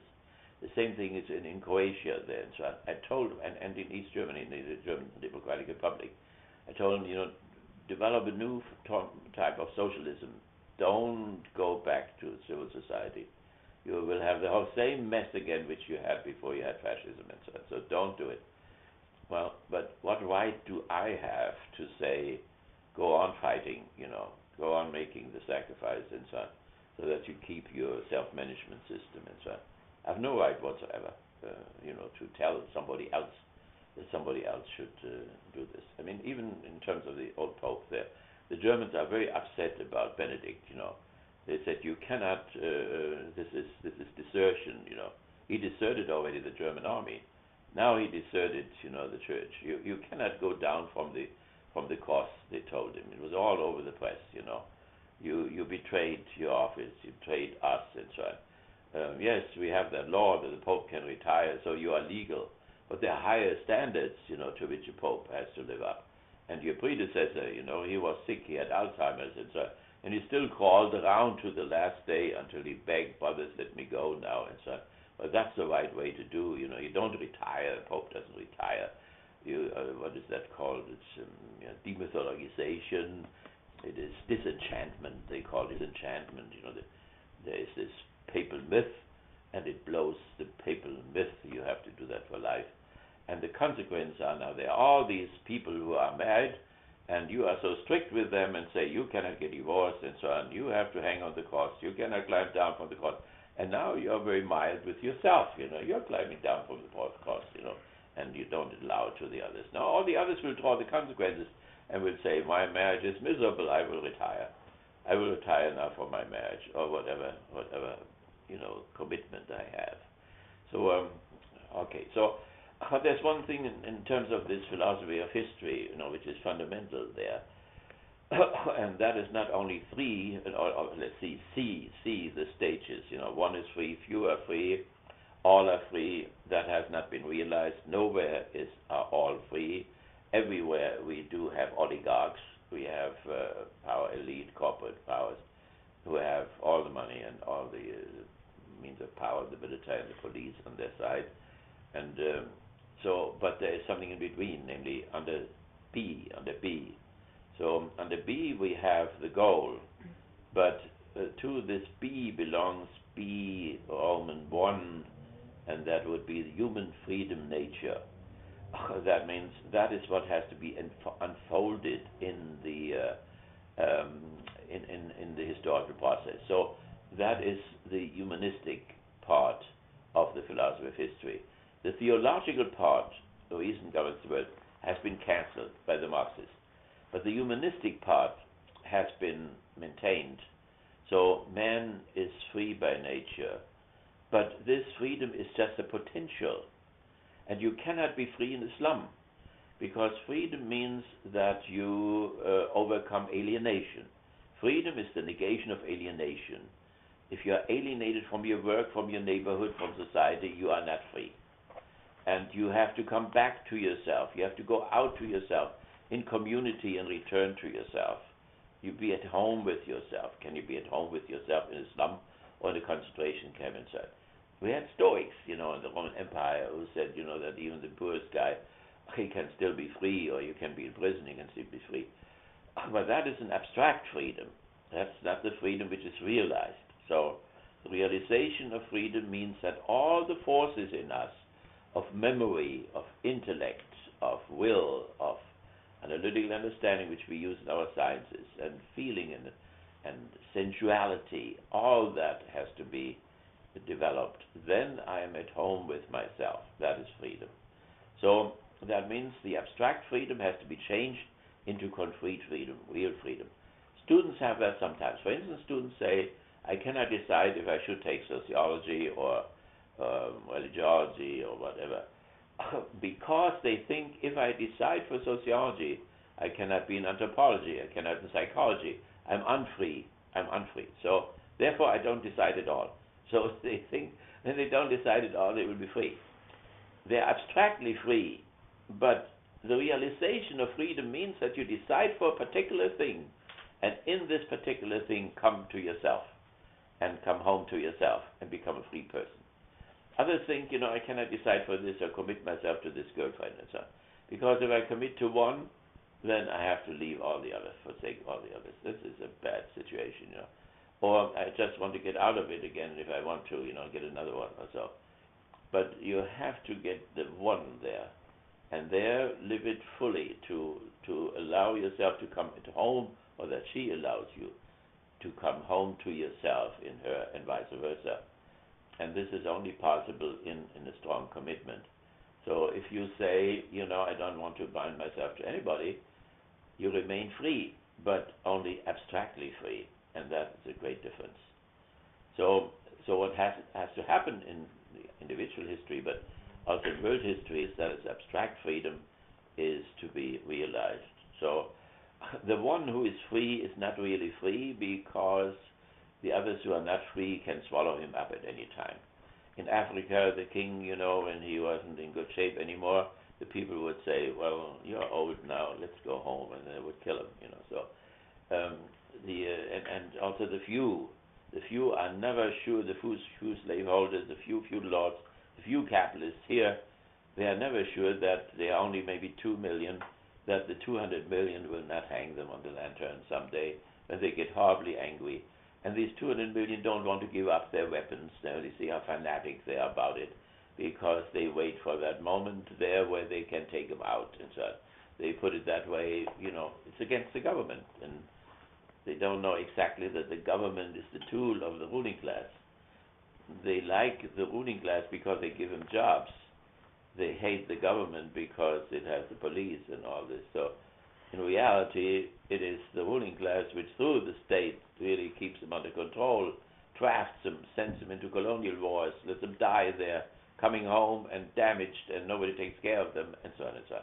So that means they don't look through the whole thing. So the freedom has to be realized, not only for those who are unfree, but those few who are free, or the one is free, they are not really free. It is only have a freedom. If you are always frightened, that they will take it away from you, or that they will tax you, or will tax you out of your pants, or whatever, or like in Cyprus, they take half of your bank account out in order to pay national debt and so on. That is a very precarious type of freedom, Real freedom would only be if all people would be free. So nevertheless, this potential has to be realized. Who realizes? That's then Roman 2, the agent of change. The agent of change was for Hegel and for Kant and so on, the great man. What great man? I mean, it can be a secular guy like Caesar or Napoleon and so on. Hegel saw the great man riding through Jena, Napoleon. Beethoven celebrated, the great man Napoleon, and he was a great man.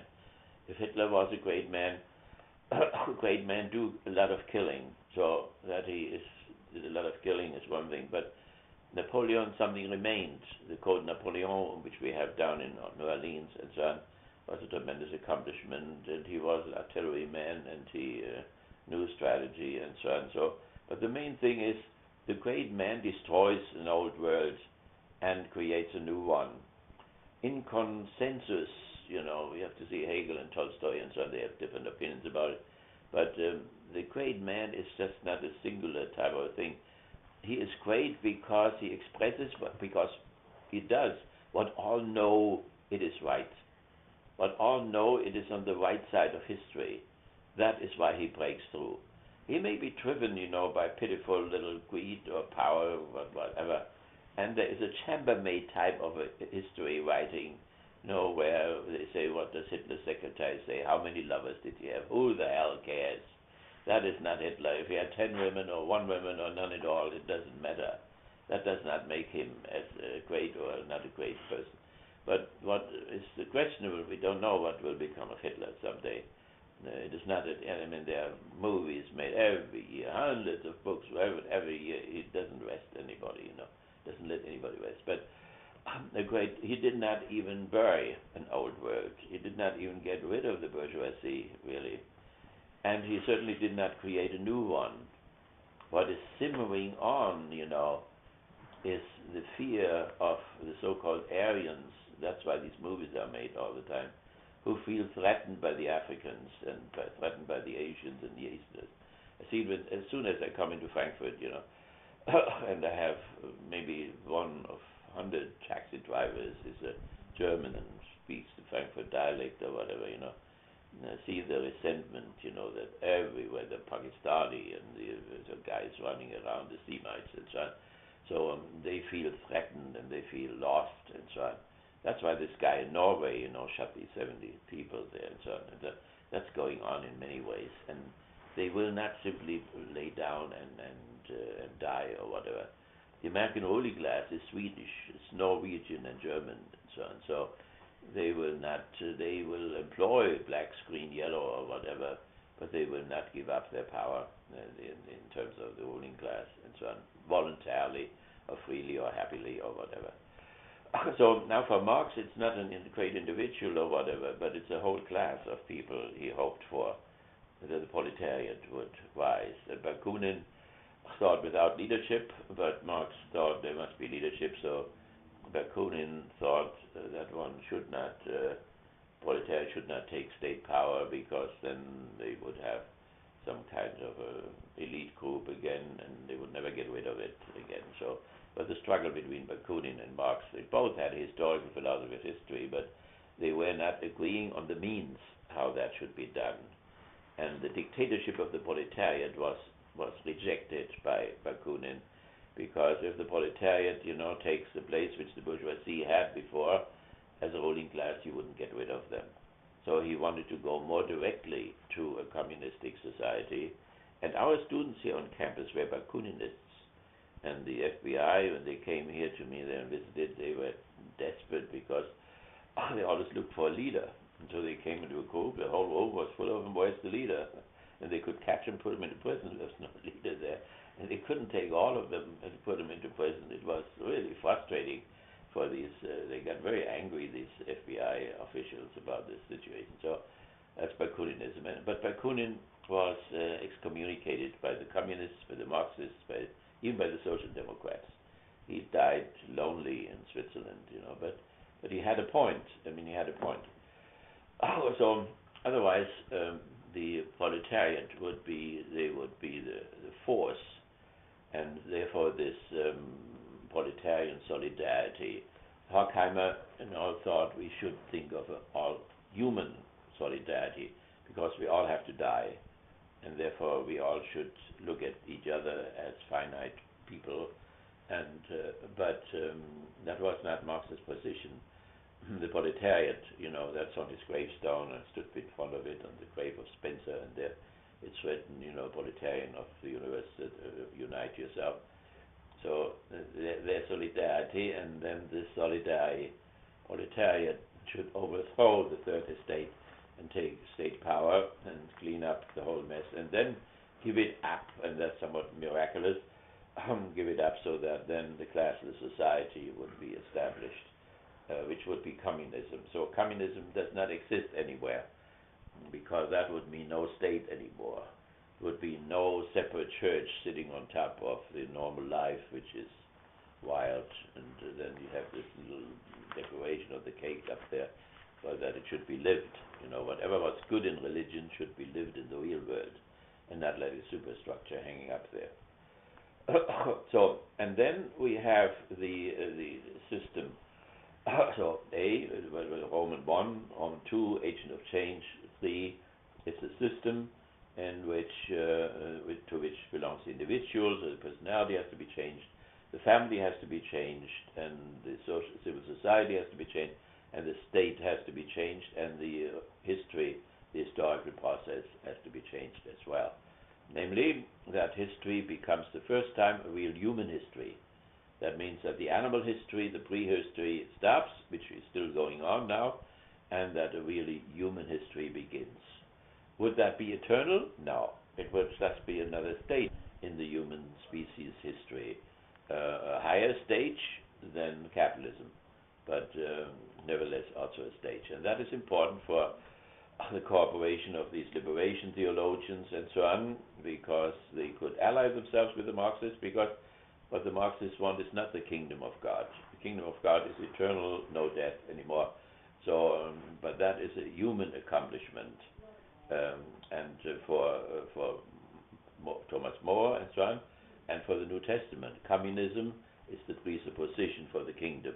No rich man can enter the kingdom of God. If a rich man wanted to, Jesus said, sell everything and give it to the poor.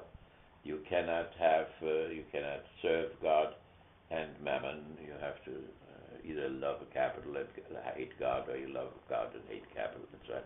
So communism is the precondition of the kingdom of God. And how pathological the church has become is when they, really side with the fascists because they are anti-communists.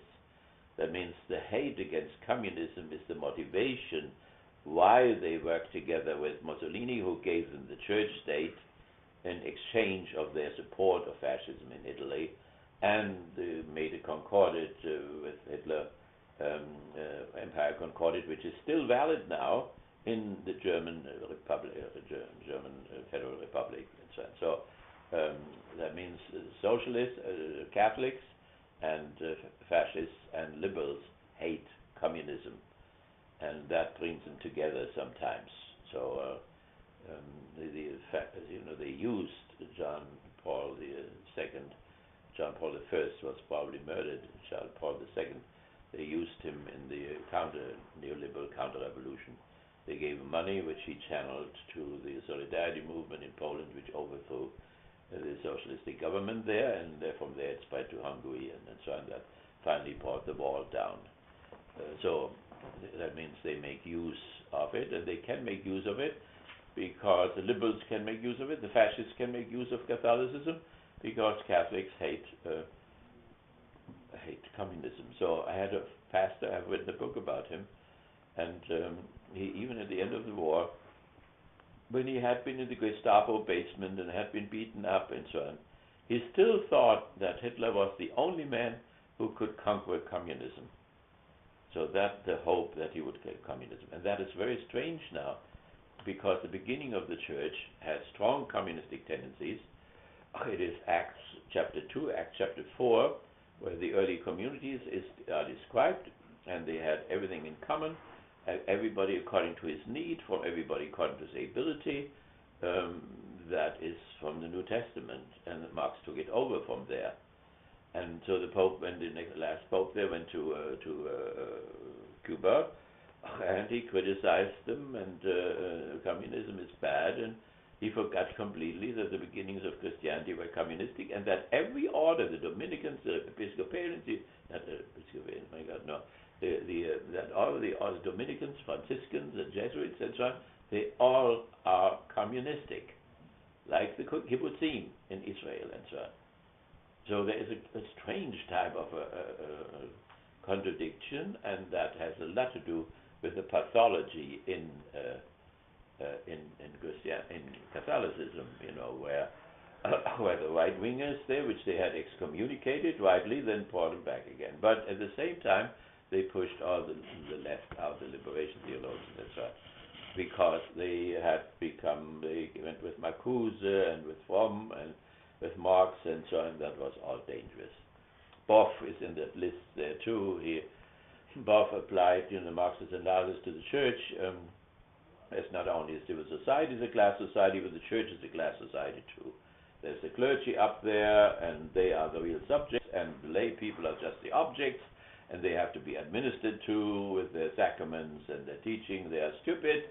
The clergy knows everything, and so on. So, and then also in that book there are strong fascist tendencies going through the whole issue, this Inquisition, inviting these priests there and not having any defense, and inviting them to Rome, and how they were treated. That was all fascism. This inquisitional thing is fascism. The fascists got the waterboarding torture, from the Inquisition, and the CIA got it from the SS in Germany and so on. So that is the fascist streak. By the way, if somebody uses waterboarding, it's a fascist thing, but it doesn't make him yet a fascist. So we have to be very differentiated in all these things, what fascism is or what socialism is. We don't want to use them, as bad words or whatever, but see, what their scientific content may be, without hating anybody or whatever. So they are very intelligent fascists, they're very intelligent liberals, and so on and so on. So in our discourse, there must be no discrimination or whatever. We want to see what they have to offer. Okay, so that means A, right, that's the theological thing. B is the humanistic thing. The humanistic thing the Marxists kept, but the positivists who are educating us here, they have dropped that too. So the positivists keep only number C, the stages, and they keep also the agents of change, and they keep the material, the system to be changed. So you can see that where? With Parsons. Parsons, the greatest systematician in the sociology, American sociology. He worked on that, for 3-4 decades at Harvard, and developed an unbelievably precise type of system. Americans cannot think systematically, so they don't appreciate him adequately. But the sociology department did hire neo-functionalists there, once, I think, a few years ago. Okay, so when you ask, what does Parsons have? So he has number 3 from Hegel. He has stages. Stages are primitive societies, archaic societies, historical intermediate societies. In Saudi Arabia is the historical intermediate society. Then modern societies, and Parsons thought it would modern bourgeoisie. He included in modern society also socialistic societies, and then that would go on for another 200 years, and then it would be exhausted. What would be exhausted? It could not differentiate any further. So for Parsons, these stages are stages of differentiation. The primitive society has the family and religion. The archaic society adds the king. And so the king suddenly becomes the first system. Then that intensifies in historical intermediate society, like the king of Saudi Arabia and so on. And then comes the bourgeois society or civil society. And their economics moved in the foreground. Economics becomes more important than the political system, the state, and more important than the family. And that remains true also for socialistic societies. So both of them have a tremendous emphasis on political economics or the economic system. So that is Parsons' scheme, and he definitely talks about state agents of change, and then of course the system. He has the system of human condition, which is nature, teleology, the social system, and nature.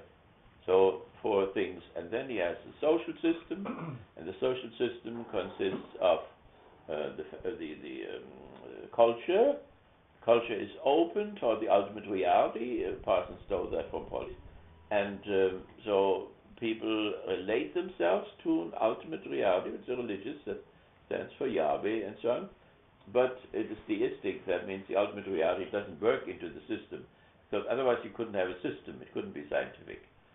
So, but people relate themselves and therefore act differently, stay faithful or whatever, because of the ultimate reality. And then they have culture, right? And culture consists of ideas, of ideals, of values and techniques and so on. Then you have the society, consists of family, civil society, or the economy rather, and the polity, and religion. Religion has an integrated function. Underneath you have the personality, that's taken from Freud. Underneath you have the behaviorism, that's taken from Skinner. So, and then nature is open through our body. We are open toward nature. We're breathing, eating, and so on and so on. So that is his human action system. That is the system which has to be changed, in terms of revolution. Now, Parsons is not interested in revolution. He's interested in stability. So all these parts are then functioning in a certain way. Culture has this culture pattern maintenance function. The society has the integrative function. It integrates the cultural values with the personality, puts the values into the superego. You should not, you ought not, and so on. And so then we have the behavioral organism as the adaptive function. Personality has the goal attainment function. So each of these parts functions in order to preserve the whole system. That means our capitalistic system. So, and then you can take out again the society, and then the family has the pattern maintenance function, economy has the adaptive function, the polity has the goal attainment function, and religion has the integrative function. And so everything is functionalized. That was the great opponent of the critical theory. Unfortunately, they had never any discussions. Habermas made the contact. Habermas was friends with Parsons. Habermas went with Parsons when Parsons celebrated his doctorate 50 years after in Heidelberg. And then they went to Munich, and Parsons died because he forgot his pills. And Habermas, dealt with his widow and all the things there. So, and Habermas has taken over a lot from him, but not only he, Horkheimer too. They developed something like a Marxist functionalism, and what you see in Hannes and in Habermas is to break open this type of a functionalism, that everything has a function, and that happens by shifting from instrumental or functional rationality over to communicative rationality, where you have people interacting with each other and coming to conclusions in terms of changing their system and so on. So that is the attempt to break open not only Parsons' functionalism, but also the functionalism which has penetrated the critical theory. So the interesting thing is how Habermas then, who learned that same thing what I just told you from Parsons, what he does now, the change which he made was, first of all, that the system is not biological, because Parsons was a biologist. So he made it biological, and everything is determined and so on. Sometimes it's a machine, sometimes it's an organism and so on. So that was one thing. I applied that, by the way, when I gave speeches to the post office workers. Every year I went to the post office workers. They came together with their bosses, and then I gave talks to them, and I particularly emphasized this, that the system, is not an organism, but it's our own product. So it's our product, we can change it. And the bosses didn't like this thing, but I was invited anyway all the time. So that means also that the post office workers can determine, for instance, if the post office, how it should adapt, what its goals should be, if they should go into a house which has a dog, if they should go out when it's too cold, if they should freeze in their little cars or whatever, because the system was of our own making, and therefore we could remake it in terms of humanistic goals and so on. So Habermas reconstructs the Parsonian system by saying, for Parsons, the whole thing, culture, society, personality, and so on, was life world. Now, Habermas makes an operation now. Life world is only the individual and the organism, the behavioral organism, the organism as far as it is educated. That is different in different civilizations.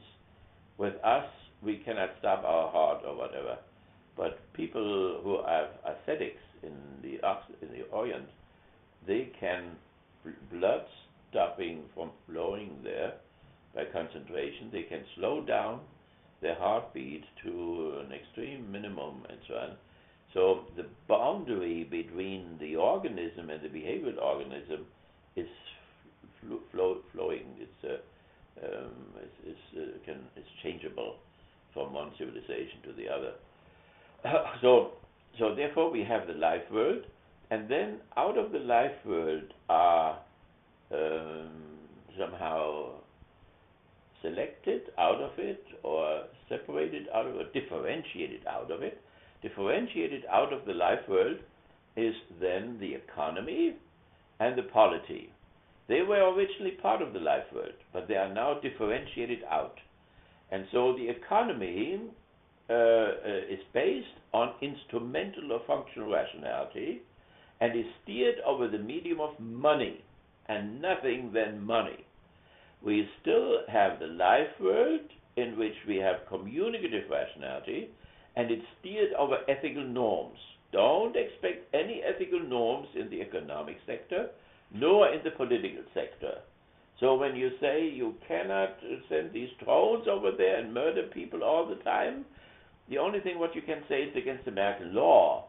But if you say it's unethical to do, of course it's unethical, don't worry about it. And so because only a minimum of ethics is legislated, and even that minimum, it may contradict even that minimum. So the life world is characterized by communicative or mimetic rationality, which we have with mother and child and between lovers, and differentiated out of it is the economic subsystem, which is based on instrumental or functional rationality, and it's run over the medium of money. And the political order is also instrumental rationality and functionality, but it is run over the medium of power. And so sometimes, of course, with money you can buy power, or through power you can get money. Some people say that Habermas, that differentiation is not real in the real world anymore, because these two things are so interconnected. But analytically one can still separate them, if one knows at the same time that you have to buy all the offices. You have to have $100 million to get to the presidency, $50 million to get a Senate seat, and so on. So that means that what Aristotle was afraid of, that democracy would go under into plutocracy, has happened to us. So that is the in terms of Parsonianism, in terms of the description of system, and Parsons has done an excellent job in showing the system which would be the material of change in the historical process. But he didn't want to think about change, so the student movement forced him to add a social dynamics to him. He was happy with the social statics. He is in the tradition of Kant. Kant belongs to the Restoration period. After the Third Estate made the revolution, they were not interested in revolution anymore. They were now interested in stabilization. So therefore, Kant developed this philosophy in terms of social dynamics and social statics, which Marx then transformed in terms of productive forces, productive relations, and so on. So, and it's important, but Marx, emphasizes, it's interesting, but Kant definitely emphasizes statics, and that goes through with all bourgeois sociologists. So that's the sociology department you are in. So therefore, don't criticize somebody that he emphasizes social statics in one form or the other, individualistically or collectively, because that is the purpose which sociology has. So Kant wanted to have some kind of a priesthood of sociologists who would preserve this static. But the students went for a moment to the other side, and so they forced Parsons, and he developed this system of social dynamics, how history moves, primitive, archaic, historical, intermediate, and then ours, the bourgeois system, and then he gave it still 200 years. That was consoling, and afterwards he didn't know where it was going. So, and that means he renewed Spencer. Spencer had become a dead man. I told you already, I was standing there before the grave of Marx and on Spencer's grave, and it was grown over, and I didn't see it, so an American came by and said, "Do you know where you're standing?" I was standing on Spencer. So Spencer didn't remember him anymore. But then when that means he transformed Darwinism as ideology for capitalism, predator and prey, and so on. It fits beautifully. But when the First World War came, suddenly Spencer became actuality again, and then between the two wars, and so Parsons took Spencer and refined this Darwinism, the social Darwinism, and so it's a social Darwinistic type of a scheme. Okay? Yes. Should we look at the film? Yeah, okay, let's do that. 20 now, minutes. First of all, do you want to see this movie there, or do we want to have another one? You wanted to have a little bit more of it, right? No, that's fine. Okay. Yes, with the book even. Yeah. Yeah. It's a famous book. Okay, so we don't have the test back next week, but we have still 2 weeks, right? Yes. Okay, that's our agreement, so we can look into it the next time.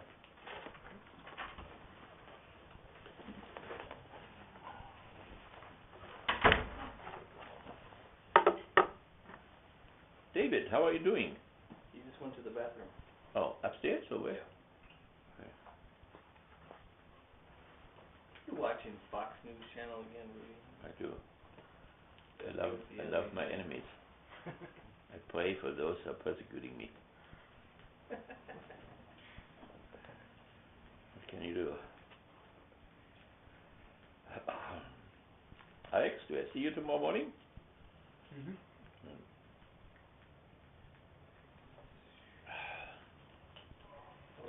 this movie fits very well into the critical theory. Then we ask, how do they want to prevent fascism? Because that is definitely one purpose, was one purpose. So, and that is a nice pedagogical device, how one could maybe do that. I didn't preach you with this. Yeah, that's right.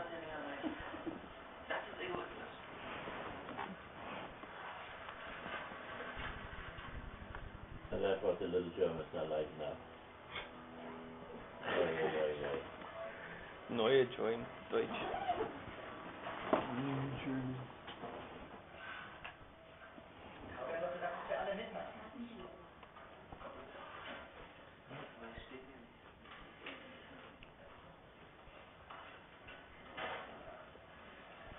She's a nonconformist.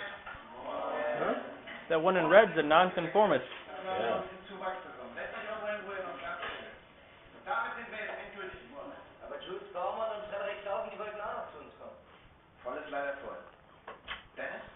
Gets a lot of students. Wo wir so viele sind, brauchen wir doch auf jeden Fall einen Namen, oder? Sehr gut. Das wäre auch mein nächster Punkt gewesen. Habt ihr irgendwelche Vorschläge? Sinan? Terror Squad. Ernst gemeint, bitte. Dennis? Club der Visionäre. Marco? Die Welle. Musste ja von dir kommen. Das ist doch super, oder? Passt doch. Stimmt. Tim? Tsunami. Bisschen dicke. Gashi? Die Basis. Der Pakt? Der weiße Riese. Der innere Kreis. Die Auferstandenen. Das Zentrum. Zentrum, auch gut. Sonst noch irgendjemand eine Idee? Niemand?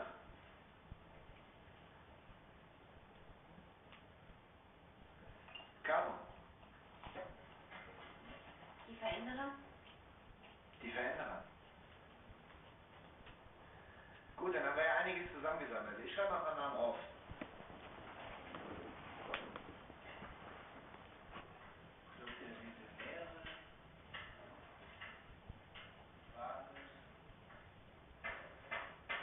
So, und damit kommen wir zum letzten Vorschlag. Die Veränderer. Damit steht das Ergebnis fest. Aber jetzt halten wir die Welle. How did you get to the weather? Ich weiß es nicht. Ich kann aber dazu zuhören, wirklich. Nein, wirklich, das ist gut. Vielleicht solltest du unser Logo machen. Ja? Okay, du machst unser Logo. Damit kommen wir zur nächsten Stufe. Macht durch Handeln. Was nützen all die guten Ideen, wenn man auf dem Hintern sitzen bleibt und nicht danach handelt?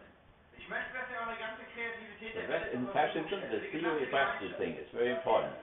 They do what they say. Das wollte ich schon machen. Das könnt ihr doch auch zusammen machen. Nee. Zum Beispiel was ins eigene. Ja, pass auf, dann baust du doch einfach eine Homepage. Naja, und wenn Sinan uns das Logo macht, dann können wir uns ja auch so Buttons machen. Meine Tante hat eine Maschine dafür. Wir könnten so Tattoos machen, hier so am Arm. Podcast, wie bei den Kleinen aus. Wir machen Hüte.